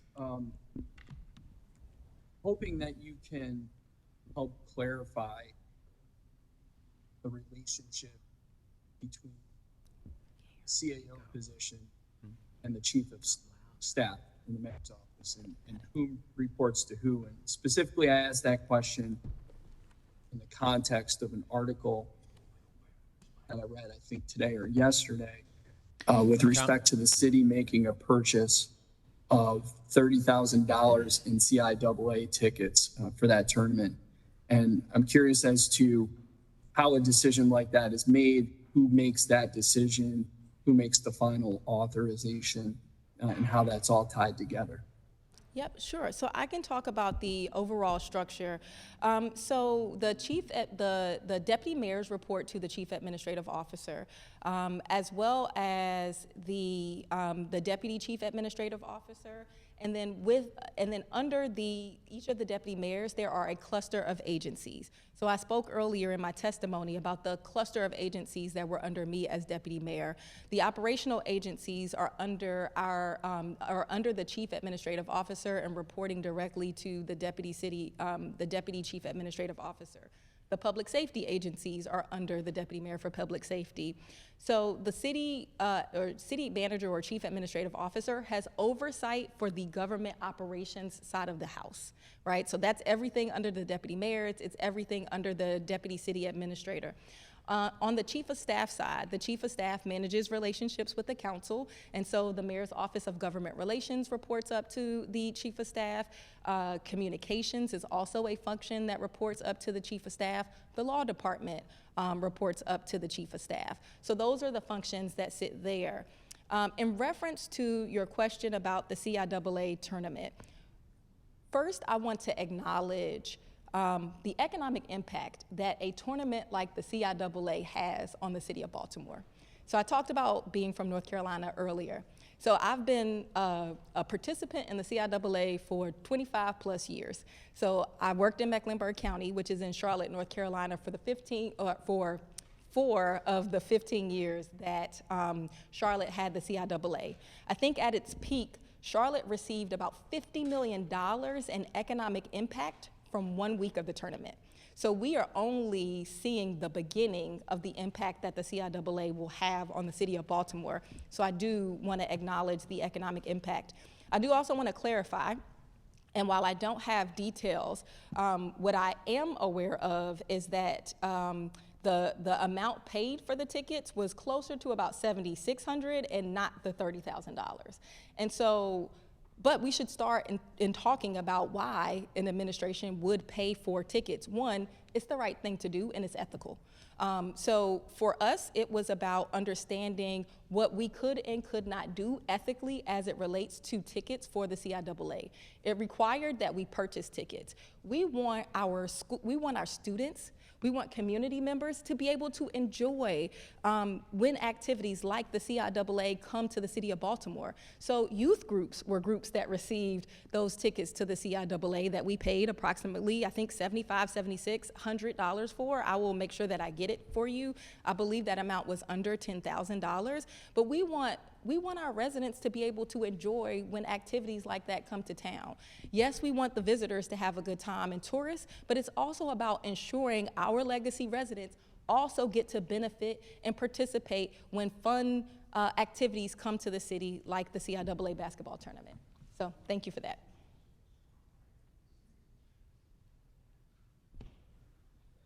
Sorry, trouble with my mute. I'm a huge fan of the tournament, and I think it's great, but that's not what I'm asking. I'm asking who makes the call on these types of decisions. Don't touch it. Who makes the call on purchasing tickets? Pardon me. Is that the Let me speak louder. Hopefully you can hear me. I agree with you. I think the tournament is fantastic. That's not what I was asking. What I was asking is who makes the calls on these types of decisions, like the decision that I just referenced. Yep, so it depends on the decision. When it comes to things like tickets, that would be a decision that is made by the chief of staff in consultation with me, in consultation with the mayor. There are other decisions that are on the operations side of the house that are made directly by the chief administrative officer. So it depends on the situation, but in this case, tickets to a tournament would be something that would be made by the chief of staff, but again, in consultation with me and the mayor. So just to wrap this up, were you consulted on this decision I was told that we purchased tickets. after the decision was made? I was told that we purchased tickets, which I thought was the right thing to do. Thank you. Thank you, Mr. Chair. I'll yield until the next round. Okay, thank you. Next up, Councilwoman Ramos.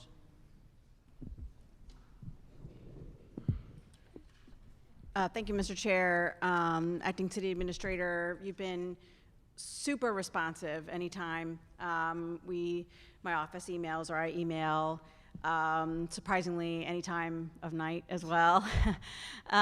So I really appreciate that. Obviously, you stepped in to also deal with the pandemic, eviction prevention, and that's huge. We're facing a problem there now because of the lack of money, and I hope that the state is going to help us out with that. But you talked earlier about participatory budgeting. What does that mean to you? Participatory budgeting is about including our residents in the budgeting process. So just this week, the mayor held a senior telephone town hall, where we were able to engage with about 900 older adults in the city of Baltimore, and we talked to them about our budget, and then we heard from them their budget priorities. And so they shared things like wanting additional support around the housing upgrades to benefit seniors program, for example. They talked about ADA accommodations. And so that's what participatory budgeting is. It's not about us developing the budget in a silo in this building. It is about going out in community and engaging with residents and hearing from them about the types of investments that they want to see this government and this administration make.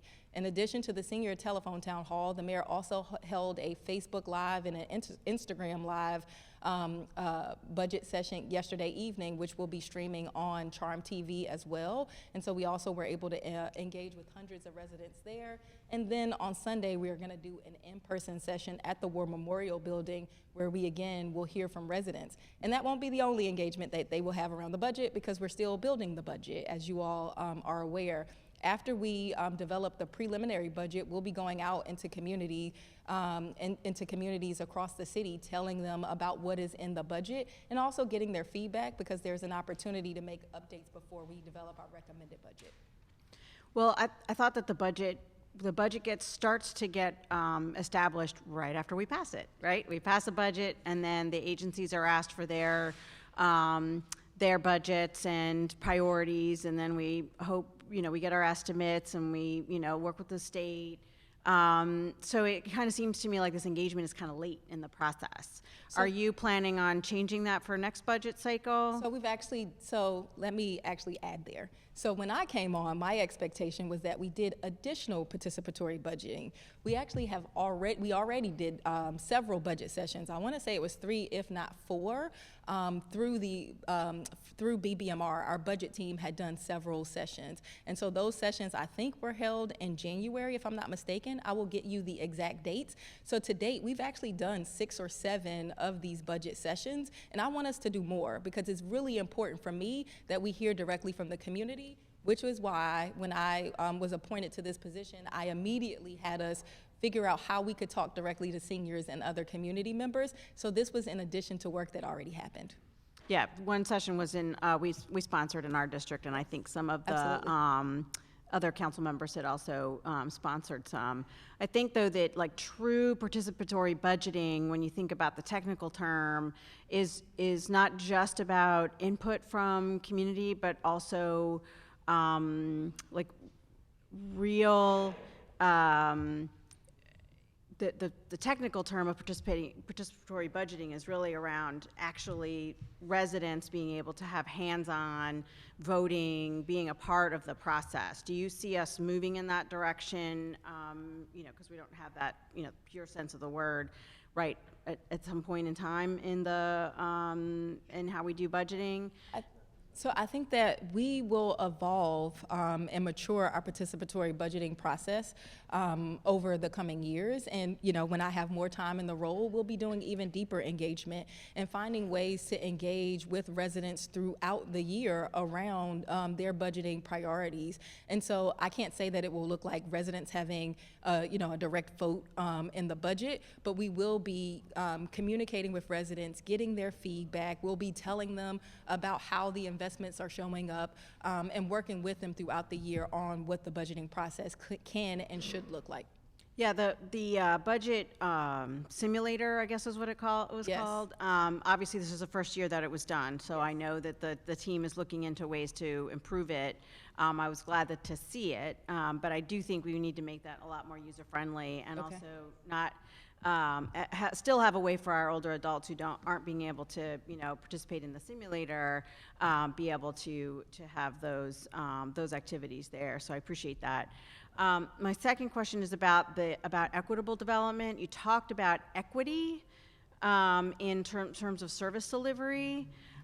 You talked a little bit about, I know that the Office of Civil Rights is interested in really fully forming an equity framework for the city, because right now each of the agencies kind of come up with their own. So can you talk a little bit about the support that she's getting the director is getting to do that, but also really thinking about what equitable development really is. We didn't have time to ask this question at the hearing the other day. As my colleague was talking about, we've had a history of developing along the White L, as Dr. Brown so aptly named, and with the impact investment areas, we're growing we're starting going in a different direction, which is a good thing. But we've really got to do more to invest in our areas that have been traditionally ignored. So I guess that would be part of the larger strategic plan. But can you talk a little bit about those two? Absolutely. In my previous role in another deputy mayor's office in another city, that was my focus. So when I talked about the Office of Greater Economic Opportunity, it was focused on equitable neighborhood development and investing in those neighborhoods that were what we called overlooked and underserved. And so that is absolutely a priority of this administration. I think that is something that we can work hand in hand on, is figuring out how we incentivize development in some of those, in some of our overlooked communities or underinvested in communities. What you will see from us, and I think you've heard us talk about this, and I'm here to actually get it done. But it's doing that comprehensive assessment of our tax credits, right? I think we talked about it at the at our last hearing. I think we talked about how we need to take that comprehensive view and look at our tax credits, and so that we will have an eye towards equity when we do that process, to figure out again how we move quicker and faster on doing development in a way where we are partnering with community and not doing development to communities. Thank you, Mr. Chair. Thank you, Councilman Conway. Thank you, Mr. Chair. And thank you, Acting City Administrator Leach. It has been a pleasure working with you. You are always responsive. You are certainly very thoughtful in your approach to issues, and yeah, I enjoy working with you. I have a couple of questions following up on some of the things you said and some of my colleagues' questions and thoughts that kind of got my head running. And this is something philosophically I've had some uncertainty about since we created the position. For those that understand the structure typically of city governments, you have a city administrator type government where the city administrator acts as the CEO of a city, and the council serves as the sort of policy maker for the city. The mayor typically then serves as a council president in that body. We have a very different structure. We have a strong mayor system where the mayor is the CEO for the city effectively. We have a council president who is the presider of the city council. With the creation of this position, it sort of throws all that into whack. And I have to admit, and I still am to a degree, having some challenges wrapping my head around the structure of the office within the mayor's office and the responsibilities and the reporting. So first, I would love for you, as best as possible, to explain to me the position, how it works, the responsibilities, who actually makes decisions, what is the responsibility of you, what is the responsibility of the mayor, what is the responsibility of the chief of staff historically, which has had, I would suggest, your responsibilities as CAO. The changes, I think, have been frankly challenging for me to wrap my head around. So if you could answer that would be helpful. Absolutely. So I've actually worked for both strong manager and strong mayor forms of government. So when I worked in Mecklenburg County in Charlotte, North Carolina, we had a strong manager form of government. Washington, D.C. has the very model that we are building. In Washington, D.C., they very much have a strong mayor form of government, and they also have a city administrator that runs the day-to-day functions and operations of the government. They also have a chief of staff, and that chief of staff functions very similarly to the way that we've devised the chief of staff role to work here in the city of Baltimore. What I will say is, in my 2 years in Baltimore, there is absolutely enough work to go around. There is some deep work that needs to happen to improve our systems in this city, and there isn't one person who can do that work alone. And so having a professional manager who will oversee really the systems change work that needs to happen and the deep investment that needs to happen in this administration, but also, in this government, but also having someone who is using data to drive decisions, who is bringing innovations into city government. I'll give a very quick example. So I think I talked about it a little bit in my testimony about using AI and how we could be using AI to detect potholes across the city, which would help us be a lot more efficient and effective in how we deliver that service. Well, we were able to deploy that AI technology when it comes to vacant houses. And so what we now are able to do is to use that AI technology to determine when we need to demolish a building because it's unsafe, right? That was done in part because we have a city administrator who is looking at how to use technology and data to better run our government. So our chief data officer worked with experts from Carnegie Mellon to bring that technology here to the city. And so those are the types of things that you get when you have a professional administrator that's running the day-to-day operations of the government. This isn't about just moving the government along, right? This is about strengthening this government. And in order to strengthen this government, we need a professional manager who can do that deep investment, who can bring resources into the city to help us really reform many of our broken systems. I agree with you. I think we certainly need a professional person to do that. I structurally don't understand why that needs to be like a charter position. I think every mayor, for instance, can decide however they'd like to structure their office. And I think so far as the roles, and I'll ask my second question. It would really help me to wrap my head around the structure under you, the structure under the chief of staff, and structure otherwise, if there is structure otherwise, like how many assistant city administrators or folks working in the administrator's office are there now? Yep. So there are 2 assistant city administrators. There's 1 deputy city administrator, and there is 1 special assistant to the city administrator. Okay, and those responsibilities for them, for those 2 are? So we divide we divide their duties by functional roles. Okay. So there is an assistant city administrator that oversees government or that supports government operations. Mm-hmm. So that's DPW, that's DOT, DGS, and the like. There is also an assistant city administrator that oversees performance and innovation. So that's BSIT and all of our technology functions, OPI, our I team or our innovation team, all of that work fits under a city administrator as well. And then there are all of the deputy mayors. And so, again, the deputy mayors are also divided by functional area, so Health and Human Services, Public Safety, Economic Development. Those roles also report up to the city administrator. On the chief of staff side, they are responsible for communications. They are responsible for policy and outreach with the council or government relations, so not just the council, also the state and federal government as well. The law department also fits within the chief of staff role. So there are clearly defined roles, and I can ensure that after this conversation that you all get a copy of our org chart. It may be evolving soon, and if it does evolve, I will ensure that I brief you on it and that I get you updated copies of the org chart as well. That helps. So, and the deputy mayors report to who? Me. They report to me. See, so both deputy mayors and deputy city administrators report to you.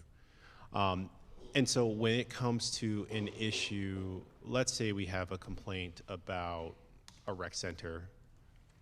Folks are frustrated because it hasn't been maintained and there's not sufficient programming. Who from your office would take care of that? It would be me. But it Of would be course, me. everything No. But this is why it would be me. It would be me because I'm also the deputy mayor of Equity, Health and Human Services, and Parks and Recreation fits under the deputy mayor for Health and Human Equity, Health and Human Services. So what you would do in that case is that would go to that requisite deputy mayor. So the deputy mayor that oversees Parks and Recreation, that is where you would elevate that issue. But I can make it even easier. You can go to the Mayor's Office of Government Relations, or you can always come to me. I think many of you have my number. You've reached out whenever you have issues. I'm happy to take these issues and dole them out to the appropriate person. But in that case, that would go under the deputy mayor that oversees that agency. And so neither of the administrators would be involved in that? Neither of the If it rises to the level of needing the administrator to be involved in it, then I would be involved in it, but the deputy mayor should be able to resolve that directly with the department director, and they would notify me if they could not.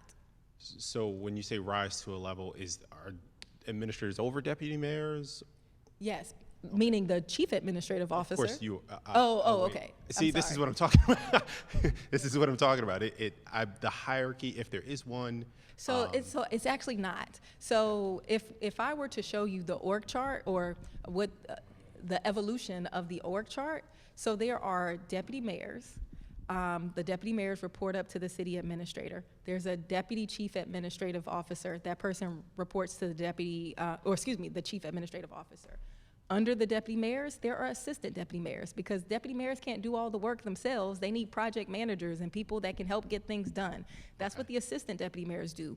On the city administrator side, there are assistant city administrators, right? So they are under the senior executives, and they are the project managers that are moving projects along to help us get things done across the enterprise. So we have administrator, deputy administrator, and assistant administrators to the deputies, and then likewise for the deputy mayors and assistant deputy mayors under the deputy mayors. Yes. And those assistants help carry it out. Yes.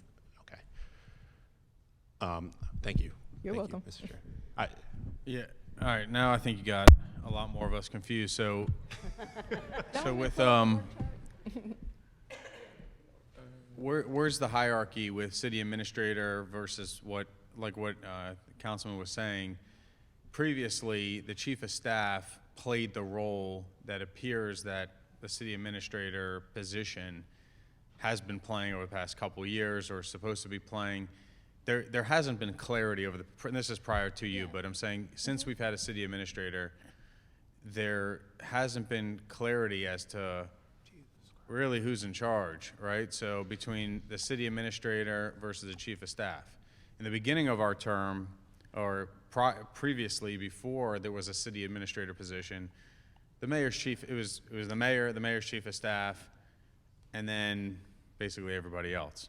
Mm-hmm. So where does that role play between city administrator versus chief of staff when there's like something that needs to be resolved? Yeah. So I have served as a chief of staff for a number of senior executives. In my view, it is not appropriate. it is not appropriate to have the chief of staff do the day-to-day management of government. That chief of staff role is in support of the executive, right? So meaning that they are operating and running the mayor's office, not the entire government. I can't imagine having one person that had to run the entire government along with the mayor's office, along with external engagement and stakeholders. That's not how it's done in other jurisdictions. And one of the folks that's here to testify today can talk a little bit more about how this actually works in practice, because the model that we are building is similar to models in other jurisdictions, and they managed a city that had this very same model. But to speak directly to your question about the duties of the chief administrative officer versus the chief of staff runs the mayor's office. So they run the day-to-day functioning of the mayor's office. They run communications, they run government relations, they run the intergovernmental affairs, so that's state affairs, that's federal affairs as well. They run constituent services, for example, are all the things. So all the things that are kind of internal to the mayor's office, as well as things like constituent services and government relations. The city administrator runs the government, right? They manage the day-to-day operations of the government. So all of the operational agencies fall under the chief administrative officer. There is not one operational agency that falls under the chief of staff. Mr. Chair, can I? So just to close that out, I mean, I'm just telling you personal experience that I've heard from city administrator's office, chief of staff, and agencies on the exact same topic and have gotten 3 different answers on it. So it's just very confusing as to who's ultimately in charge and whose answer you actually take. So I want to be very clear about one thing. The mayor runs this government. The mayor has the final say. The mayor makes the decisions of this government. Baltimore still has a strong mayor form of government. It is far from any other form of government. And so the city administrator reports to the mayor, the chief of staff reports to the mayor, and their functions are divided. And again, I'm happy to provide the org chart, which lists all of the direct reporting that goes up to the chief administrative officer versus the chief of staff. You want to follow up on that? Sure, and I think you were trying to get to this. My question was going to be then, what is the mayor's role in those decision-making, that decision chain? So, issue in a Rec and Park site, person goes out there, we need to spend money on it, blah, blah, blah, rolls up to you, one of your deputies comes up and say, hey, we need to do something in said rec center, you think it's worth doing, so then it also then have to go to the mayor as well? So one, I brief the mayor daily. Both the chief of staff and I brief the mayor daily about things that are within our portfolio. There are absolutely big strategic things that roll up to the mayor. If there is, I'll give you an example, a homeless encampment, right? I, as the deputy mayor, I am empowered to make a decision about evaluating a homeless encampment if I need to, and to be able to respond to community. That is not something that I need to elevate to the mayor unless it is a large-scale strategic issue like we had under I-83, for example, right? With Rec and Parks, if there is an issue that can be resolved very quickly, then we don't want to involve the mayor. But if it is a strategic decision about where we should put rec centers, then the mayor absolutely needs to be involved. We brief the mayor at every stage of the budget, for example. There are absolutely no budget decisions that are made without the mayor. There are no major investment decisions that are made without the mayor. The mayor is briefed on, I would say, 89 to 92% of the things that I deal with, the mayor is briefed on. But for example, Councilwoman Ramos, you and I engage often about eviction prevention. I'm not engaging with the mayor on that. I'm moving the agencies and getting them to respond quickly and nimbly to those residents who need eviction prevention support. The mayor doesn't need to do that. He should be able to entrust his city administrator and deputy mayors to be able to do that type of work. Okay, thank you. Councilman Torrance? Ooh, I thought I was going to be lost over here. You get an extra question for your Can I get patience. 4 because as Go I ahead. count, there was multiple follow-ups. I'm just being fair, No, Mr. go ahead. Chair, because we're gonna be here a while. So the theme of my first questions are accountability and oversight.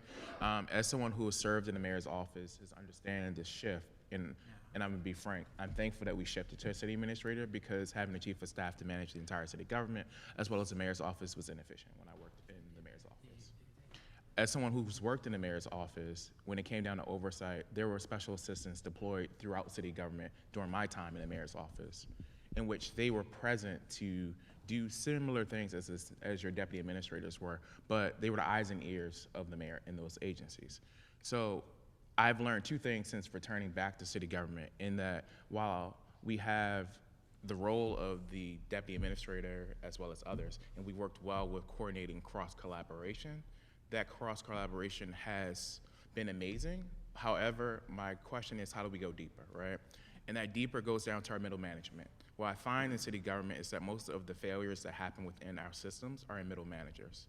So as the administration moves forward in deepening its role as the city administrator, as well as the roles of our deputy administrators in the oversight, how do we deal with accountability beyond the agency head down to their middle managers? And I mean, frankly, as in 2 parts. One is that going back to evaluations, because there are several city employees, I can tell you right now, if I was their boss, they would have been evaluated out and not sitting in the actual city agency at this time. So I want to know how we as an agency are going to move forward as a city government, move back to accountability that reaches down to middle managers, and how are we evaluating people who no longer need to be employees of the city of Baltimore? Thank you for that question. So, human capital and culture is a top priority of mine as the Chief Administrative Officer. And a part of that human capital and culture work is around the performance management that needs to occur in our agencies. And so right now, we do have a performance management system. And employees are to be evaluated by their managers on the achievement of strategic goals that they develop in consultation with their manager at the start of the year. We could strengthen that process, and we absolutely will strengthen that process. In addition to that work, there's also agency performance plans, which is also something that was developed by the City Administrator's Office and that we will be rolling out to agencies in the coming weeks. So right now we track most of our performance measures in our budget book, right? And so we look at them maybe 1 or 2 times a year, so they're static. And so what we're gonna do now is actually develop individual plans for every single government agency within the city of Baltimore, where we're gonna track their performance on these large strategic initiatives. And there will be KPIs that we will be looking at and evaluating as well throughout the year. And a part of that is gonna be a focus on human capital. The other piece of this that I think, gets to your point about middle managers, is that we really need to deeply invest in the training of our workforce. We need to invest in the training of our managers. I think that we have employees who have been promoted to middle management who maybe never managed before, right? They don't have the requisite management experience, and nor have they had a government that invested in them getting that type of experience. And so that's the type of work that we will be doing with the Department of Human Resources, is looking at how we go deeper into agencies. How do we build this culture of excellence, but also how do we build a training program so that we can train folks for management, so that we can put people on career pathways so that they are promoted throughout the ranks of our government when they do well. But then when they are not doing well, they're on performance plans, and if they need to be exited from the government, that can also happen as well. So that is absolutely something that is a priority of mine. So here's my next question related to data and improvement science. One of the things is that we all have every year in city government, I'm pretty sure Councilman Burnett's gonna bring it up, it's almost spring. There are 5 city agencies that cut grass. And I can tell you right now that before my life gets frustrated and I gotta send you a list of SRs between what housing has created, between what we know, there's always a systems issue, whether it's between procurement or the fact that we are complaint driven. So, and I know that we weren't given access to that performance dashboard that was created last year with the agencies.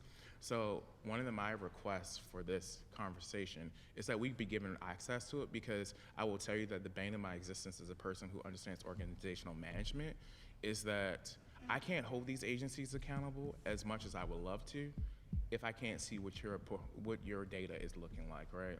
And I'm just gonna be frank, and to the law department, I do disagree with you. I should not have to file an MPIA request when it's an oversight matter. I'm just being frank for the public.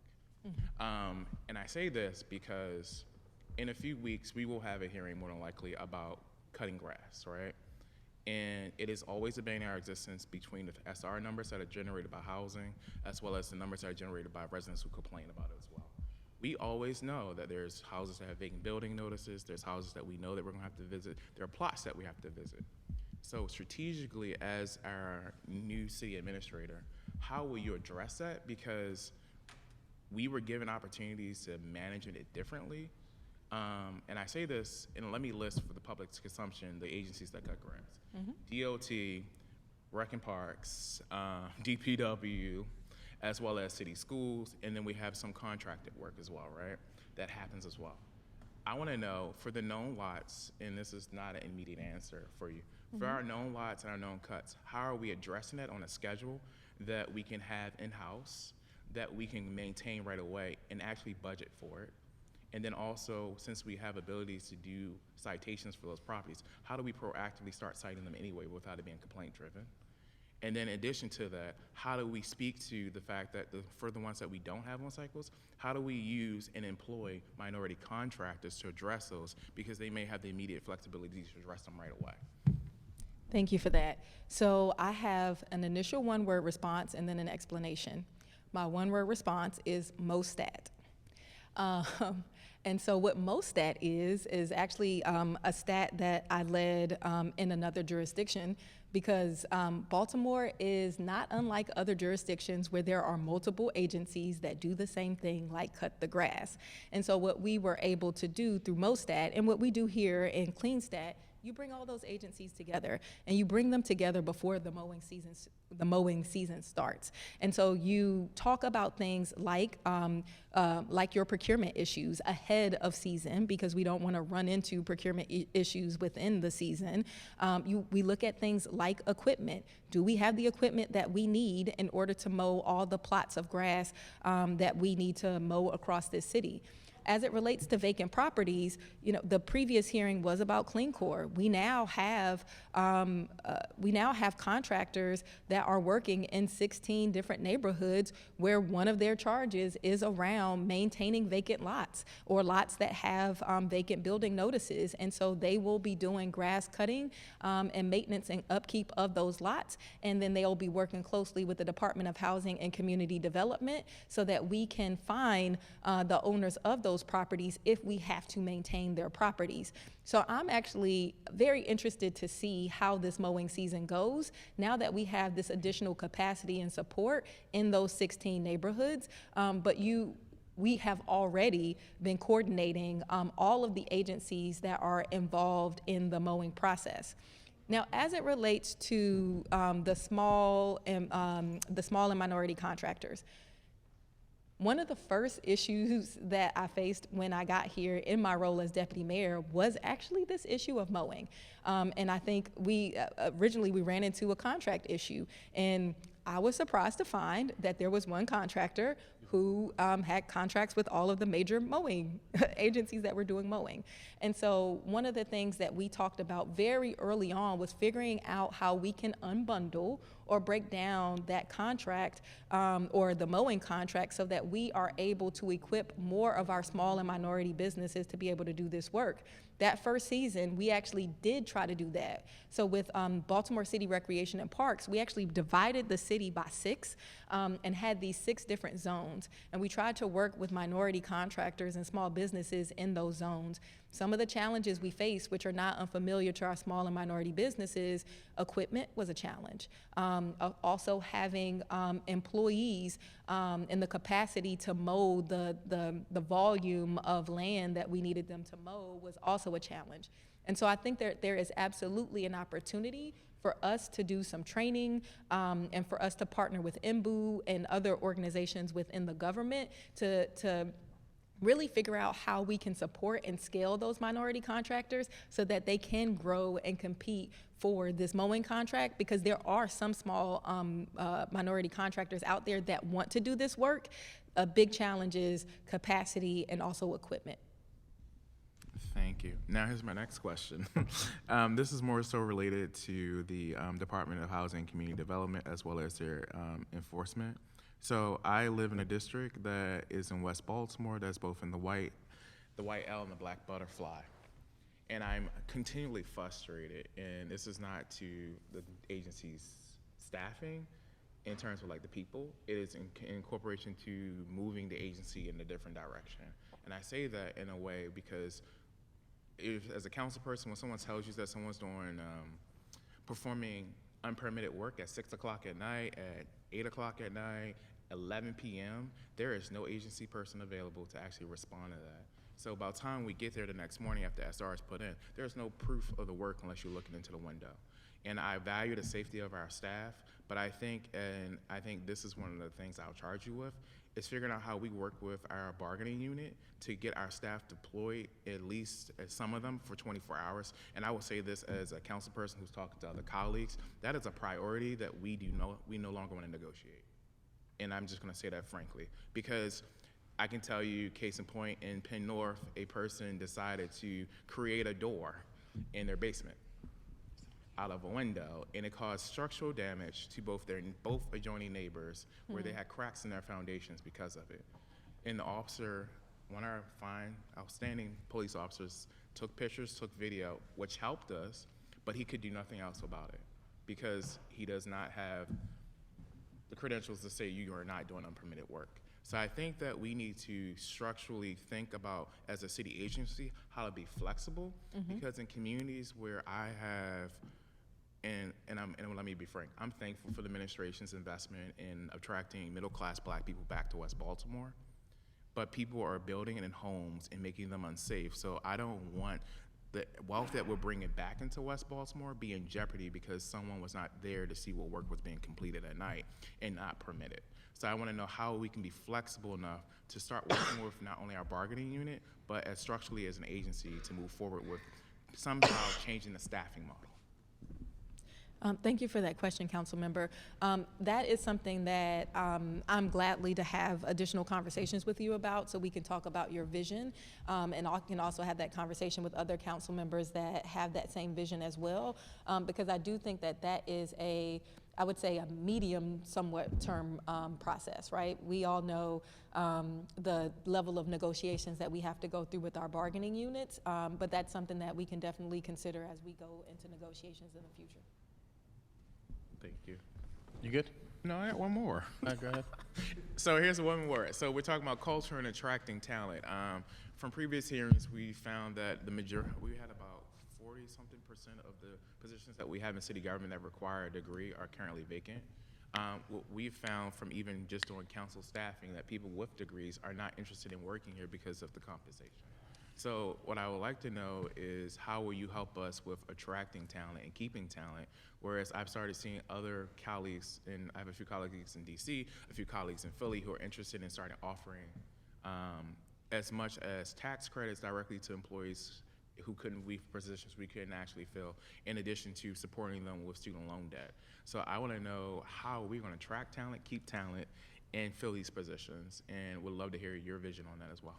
Yep. Thank you for that question. So I think that is a multi-pronged approach, and it is going to take some deep strategic work and partnership with the Department of Human Resources, but not just DHR, because this is the work of all of us. This is the work of every single agency to figure out how they build a culture that attracts excellence and that retains excellence. And so pay is one part of the formula. It is not the entire formula. People can be paid very well and still be unhappy in their roles, right?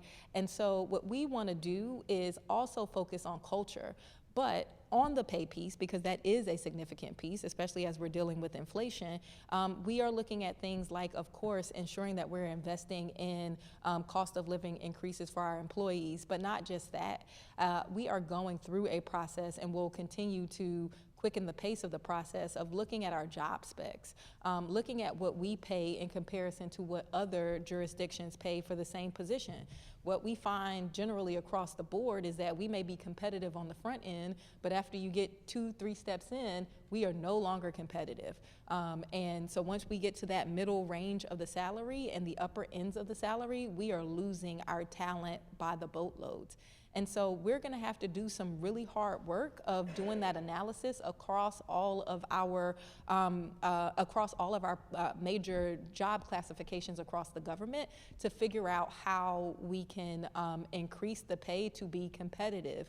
What that looks like, especially in tight budget times, because I think everyone here, you all know better than me, right? This isn't the first tight budget year you've ever had. I think Baltimore's used to having tight budget years, but we can still be creative and innovative.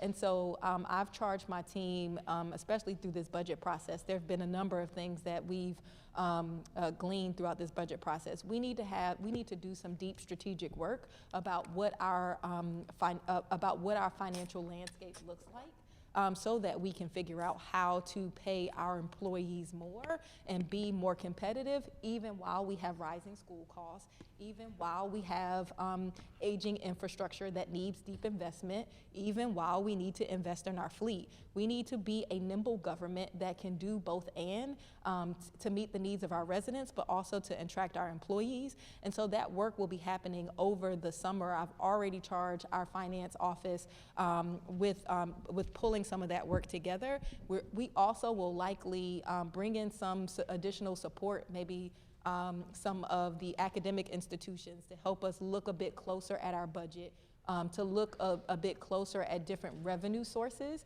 We're also going to be evaluating the revenue sources that we have at the state. So for example, one of the things that I've talked about quite a bit is the disparity grant that we get from the state. It's capped at 2010 levels, which don't meet inflation. If we were able to see an increase there, we might be able to invest more back into our city services. So we're going to be doing that deep work to figure out how we generate revenue so that we can invest in our employees, invest in our systems, as well as our fleet and our aging infrastructure. We're going to have to be a government that can do all of the above. I have a follow-up comment, and then I'll yield back to you. I'm just getting my use right now. I wholeheartedly agree with that. I can tell you from, as a person who is a former member of AFT, and talking with AFT members that are in CUB, they were, and I'm just gonna be frank, insulted when they saw the compensation for the Baltimore City Police Department, when many of their employees qualify for low-income tax credits as persons in the city of Baltimore. So as I speak for those members, I think that we really need to have that conversation sooner than later, especially as a number of them are facing retirement age, and that historic knowledge will leave us despite the issues that we've had recovering from ransomware. Some of that knowledge still lies in people's heads. So I'm afraid that when those members see that we're not fast enough in compensating them, that we will lose not only a person who can do the job, but the institutional knowledge that came with that job. Thank you for that, council member. Okay, we will now move on to public testimony. First person signed up was Joseph Jones. If you'd like to come up, you can come up to the microphone and give your testimony.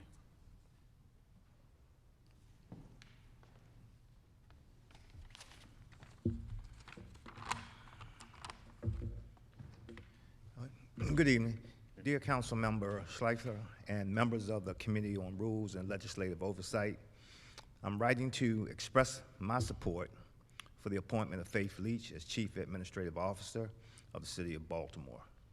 I'm Joseph Jones, President and CEO of the Center for Urban Families in West Baltimore. I was born and raised in Baltimore and attended public schools here, and I'm a proud graduate of both Baltimore City Community College and the University of Maryland, Baltimore County. I've had the pleasure of knowing Faith Leach approaching 2 years. As co-chair of the Squeegee Collaborative, Faith and I work closely together with others to develop a set of recommendations to eliminate the need to squeegee. Through this complex work that divided the city and garnered national attention, Faith demonstrated the ability to bring together over 150 individuals representing a cross-section of stakeholders from all walks of life to reach consensus on a hot-button issue that persisted for decades. Faith's leadership, temperament, and discernment throughout the planning process gained the respect of everyone and led to the development of the Squeegee Collaborative Working Action Plan, now in early stage implementation. Faith brings great competence and dedication to the work of Baltimore City, often working late nights and early mornings. She is always prepared and sets others up for success by sending clear guidance and directives in advance. Moreover, she often praises others for their contributions and accomplishments while also holding individuals accountable for predetermined objectives.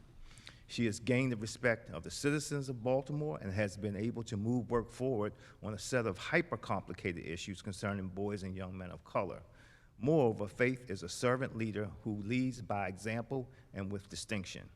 In closing, I unequivocally support the appointment of Faith Leach as City Administrative Officer for the City of Baltimore, respectfully.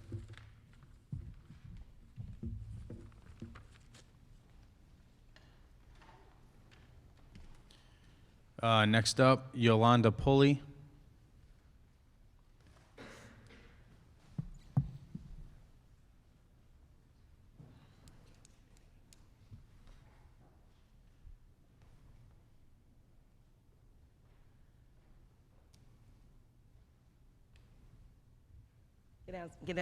Good evening, council. Okay, so that's good. So my name is Yolanda Pulley. My organization is called People Empowered by the Struggle. When I describe Deputy Leach, I describe her as humble. You see nothing but humility that comes from her. So when I say to be honest, the city entrusted people to run departments for them. Our mayor thought that they still should be a part of and put into position that will have the people's best interests at heart. That's what we thought. To be honest, it's more disrespectful, arrogant, rude, nasty administrators and department heads in our city government than there are kind, compassionate, humble, respectful, understanding people.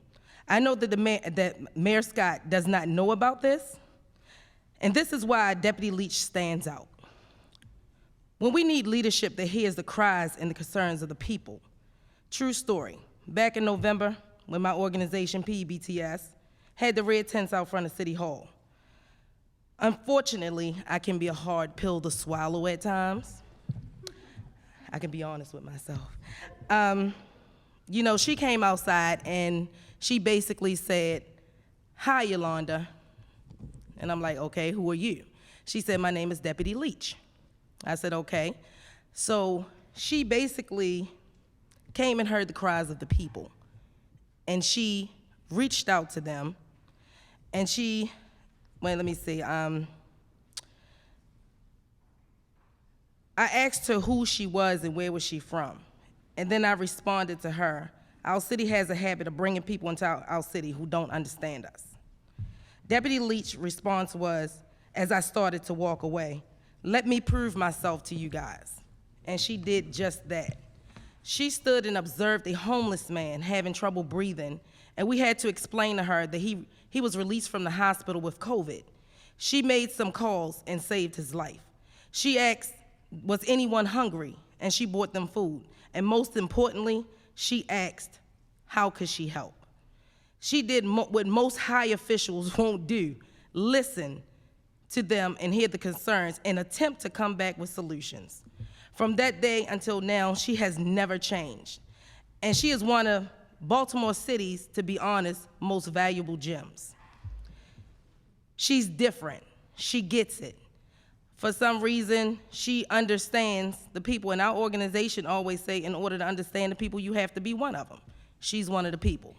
She don't make it all about politics or all about policy. She listens to the people, she hears their cries, and she comes back with an attempt to solve their solutions. Fact is that no one ever heard of Christopher Shorter. They didn't know who he was. They never heard his voice. And this is the ground speaking because I am the ground. Deputy Leach, she can bring connection back to the city. So today, I ask City Council to confirm Ms. Leach as our new city administrator without any delay, because I know that she will serve our city proudly. Thank you.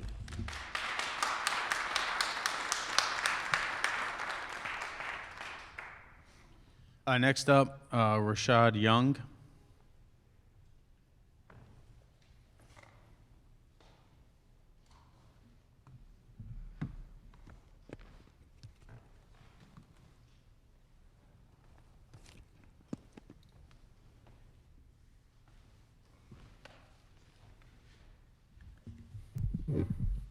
Good evening, Mr. Chairman and members of the committee.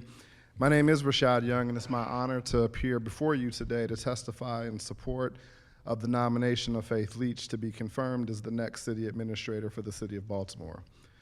I've spent nearly 25 years as a city manager or city administrator, leading local government organizations in 5 cities and 3 states and the District of Columbia.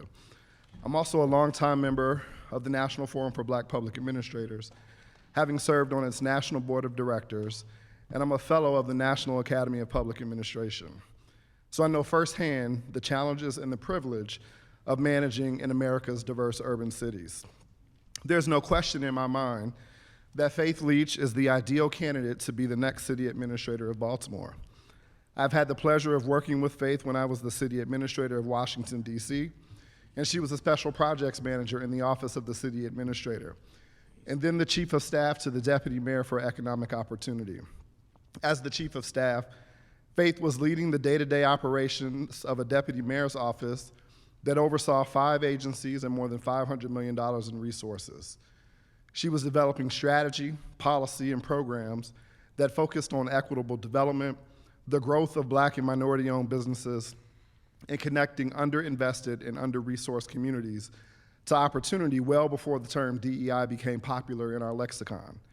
Faith worked to curb violence in our neighborhoods through innovative interventions that sought to treat root causes of violence in our communities. Faith's experience in the public sector, having worked in Mecklenburg County, in the District of Columbia in its Office of the State Superintendent of Education, the City Administrator's Office, the Office of Deputy Mayor for Greater Economic Opportunity, and as Deputy Mayor in Baltimore, coupled with her private sector experience at J.P. Morgan Chase, has proven that she has the experience, capability, integrity, work ethic, and commitment to manage the day-to-day operations of this government and deliver results. The work of a city administrator is focused on implementing the policy priorities of the governing body expressed through its legislation with fidelity, developing a budget that reflects the values and priorities of the mayor, the city council, and the community, and transforming the culture of the organization and its staff to that of a high-performing organization that executes consistently with innovation, commitment to superior customer service, and with transparency and accountability. The city administrator must be an honest broker in her relationship and dealings with the mayor and city council. Successful administrators are straight shooters, honest, direct, and have a deep and abiding respect for and appreciation of the policy-setting prerogative of the legislative branch and the democratic process that results in laws and policies being passed. Mr. Chairman and members of the committee, these fundamental qualities that I believe an effective city administrator must have, I have seen consistently embodied, practiced, and passionately demonstrated by Faith Leach. In her, you could not have a more qualified and talented and dedicated servant leader, willing to roll up her sleeves and work tirelessly for the benefit of the Baltimore community.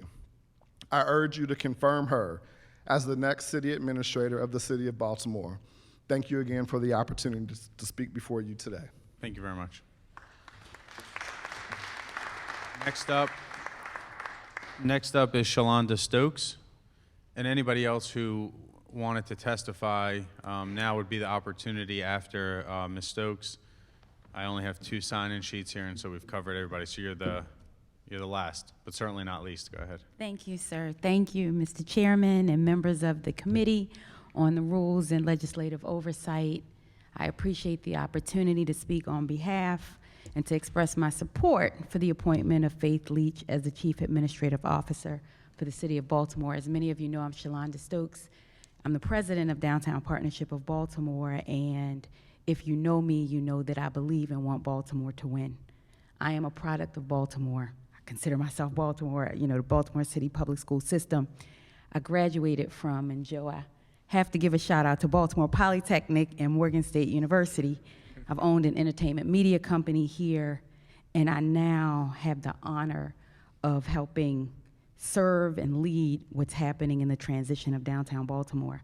I chose this career path because it allows me to do what I believe in and love every single day. My team wakes up with the pure goal of making downtown Baltimore and our city a destination of choice. We add supplemental services to the city in the areas of clean, safe beautification, marketing, and economic development. And I first experienced Faith really through her leadership with homeless outreach. I experienced her, when we talk about the eviction prevention, I experienced her in the investment that she's been able to bring to our city through JP Morgan Chase. But my deep engagement with her came through our work with the Squeegee Collaborative. And while that is not, it hasn't been long-standing, it has been a problem that has persisted in our city for decades. And it's one that has the intonations of race and class in it that I know many administrations have worked, and I've been a part of those administrations in trying to solve it. Part of what Deputy Mayor Leach offered in her leadership through this process was a collaboration that brought everybody to the table. It was making sure squeegee workers were at the table, along with the police commissioner, along with a lot of the members of either the peace team and other nonprofits who stood up and stood around and said, let's figure out how we solve this together.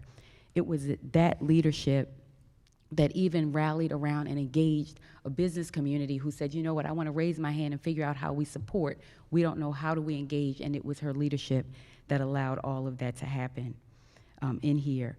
What I know is based on her experience, her and the young lady who spoke about her coming out and doing it. Faith will approach it's a camera, it's a person, she is the same person regardless of who she is interacting with, and that is important in this type of leadership role. Her reflection of Mayor Scott's vision has been exemplary. I think even as we try to roll out the Squeegee Collaborative and we're talking to different groups, part of what people want to know, and they often say, who is behind all of what this is? And I think she represents the administration and the direction of the administration very well. It is consistent. She communicates well and effective.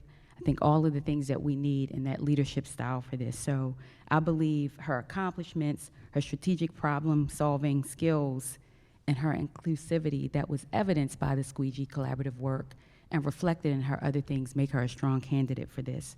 And that's why I unequivocally support her appointment as Chief Administrative Officer for Baltimore City. Thank you. Thank you very much. Do we have anybody else who wishes to testify? Anybody? Okay. All right, so that concludes the public testimony. Do we have a motion on the floor? So moved, Torrance. Second. Okay, moved by Torrance. What is your motion? I motion to approve Ms. Leach for city administrator. Apologies, it's late. No problem. All right, so we'll go through the roll call. So Chair Schleifer, I'd like to explain my vote before I vote. While I've appreciated working with you and appreciate your responsiveness, as I mentioned in the beginning of the hearing, I was one of the biggest advocates for the city administrator position when it was a piece of legislation back in the city council. And the way that it was really demonstrated at the time what it was going to be, frankly, over the past couple of years since it's taken place, has not panned out to that. And so I've seen firsthand the challenges of who's in charge, where things are bouncing back and forth. I've gotten caught in the middle of that. And so personally, I'm lost on this city administrator position as a whole for the city. And so unfortunately, I vote no. Next up, Councilman Burnett is absent. Councilman Costello. Thank you, Mr. Chair. Faith, again, I appreciate the opportunity that we've had to work together and the professionalism you've exhibited. I continue to have deep concerns with the structure of the CAO and city government. I believe I was the only city council member who voted against this charter amendment because I felt that it provided an opportunity to not have clear accountability within city government. And I remain concerned about the growth of the mayor's office and the cost of the CAO function. Alone, the mayor's office in the past 2 years has grown for staff in cost by 55.9%, while our total operating budget over that same period of time has grown 17.3%, or if we choose to cut it another way, our general fund budget by a figure of 1.5%. So I continue to remain concerned, and for those reasons at this time, I vote no. Council Vice President Middleton. I'm going to explain my vote. This is a very hard decision for me. And I'm making this decision because I'm thinking of the city. I'm thinking about what goes on in my district. I'm thinking about the communication that this council has not been given, or being a part of what this administration has been working on. I mean, that's how I have been feeling for the last 2 and going on and a half years. And this vote is not about you personally, not about the work that the reason why you want to take on this role. There has been people here, the testimony has been phenomenal about you. And I respect that. I understand that. But this city has to, it's in disarray. And it's disorganized. I mean, I could go down the list. And it's a repeat of things that happen term after term. We have 4-year terms. And I don't understand this position. And because of that, my vote is a no. Next up, Councilman Conway. May I explain my vote? I think my colleagues touched on a lot here. I think I shared some of my thoughts and concerns. I think the utmost of you, Faith. I remember the first time we had a long conversation. It was at Morgan's graduation. It was like 120 degrees outside, and we were both sweating bricks, and we were chugging all the water. And I remember your dedication in that moment. I've seen it every step of the way, and I think you're a phenomenal part of this city team. I do have questions and concerns and frankly confusion about the structure of the office, the utility of the office, that I would love to have further conversation about. And for that reason, for now, I cannot support. So my answer is no. Councilwoman Ramos. Thank you, Mr. Chair. I'll explain my vote. I am voting an emphatic yes. I have been impressed with the CAO, acting CAO, and also in her role as deputy. I think that the confusion that we're seeing here is because it is a new role. It is a new role. And I think, and I have faith in CAO Leach, because she will navigate through that. And with our support and help, can do that. I think it is irresponsible of this committee to be voting against this, because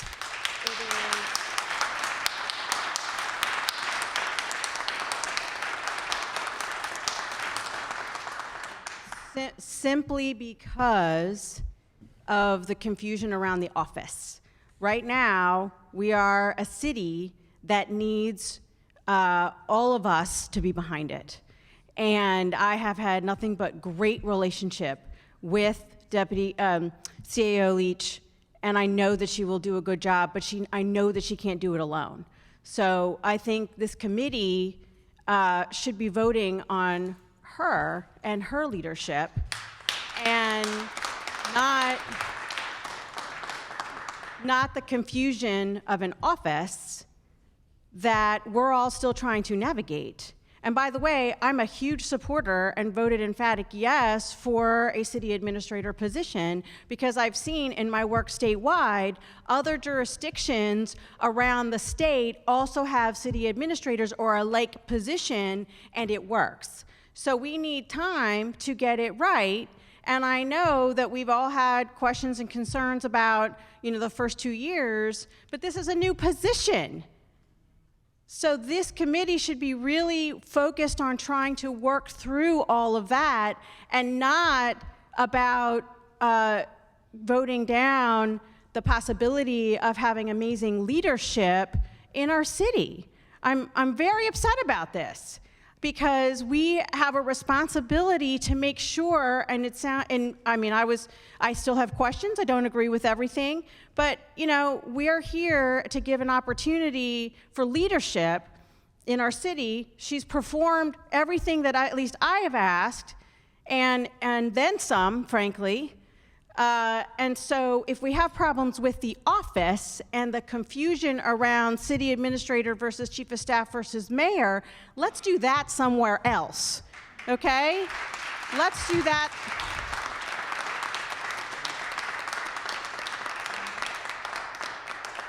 Let's do that somewhere else. And so I ask you, Mr. Chair, I know what this vote is going to end up being, but I'm going to ask you to bring it back to have the discussion, because this is, just completely unacceptable to be doing this tonight without further discussion of the committee, without understanding what exactly we're trying to do here. This is just deplorable. I think that we absolutely need to have a bigger discussion about it amongst committee members, because she has just done a great job. And if we have problems with the difference between the mayor, the CEO, and the chief of staff, let's have a separate conversation about that. I vote yes. Thank you. Councilman Torrance. Mr. Chair, I'm going to emphatically explain my vote, and I'm glad the camera's facing this way. Colleagues, I am disappointed in this body as it stands right now. Let me be frank, as a public administrator, this is disappointing. A qualified black woman stood before this committee. Let me say that again. A qualified black woman stood before this committee in a majority black city, and we have voted down her nomination. Let me be frank. The council rules also state that a member cannot vote unless they're not present. One member is not present. So I think this vote is invalidated by its stance. Let me move further and say this. Ms. Leach, please do not let this vote deter you from serving the city of Baltimore. That's right.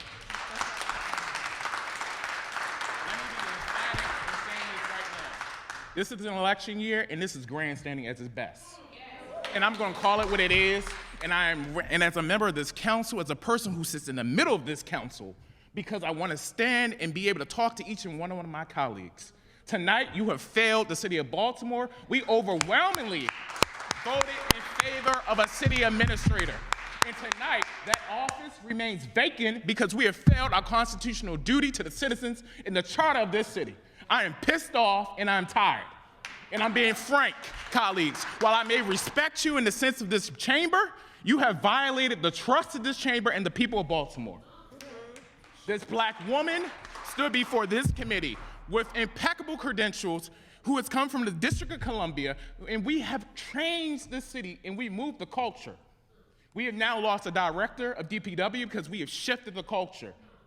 We are shifting and making small, minute changes to the city of Baltimore. As the son of this city, I think we have failed our city tonight. And at this time, Mr. Chair, I want to say this emphatically. This vote is invalidated, and I'm standing on the rules of 10-2, and it is utterly unacceptable that we do not follow our own rules.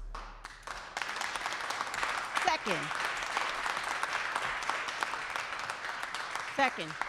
Okay, so the vote is 4 in the negative, 2 in the affirmative. Do we have any other motions from the floor? Mr. Chair. Go ahead. Thank you, Mr. Chair. I just want to preface. By saying, reiterating the positive things that I've said about Ms. Leach in my experience working with her. At this time, I move to reject the nomination. Second. Motion by Costello, seconded by Middleton. We will take a roll call vote again. Chair Schleifer, yes. Burnett is absent. Costello? Yes. Councilwoman Ramos? Mr. Chair, we can't, the councilman, we have one of our colleagues cannot vote. One of our colleagues cannot vote on virtually. Okay, Cannot vote virtually. We have been changing the rules.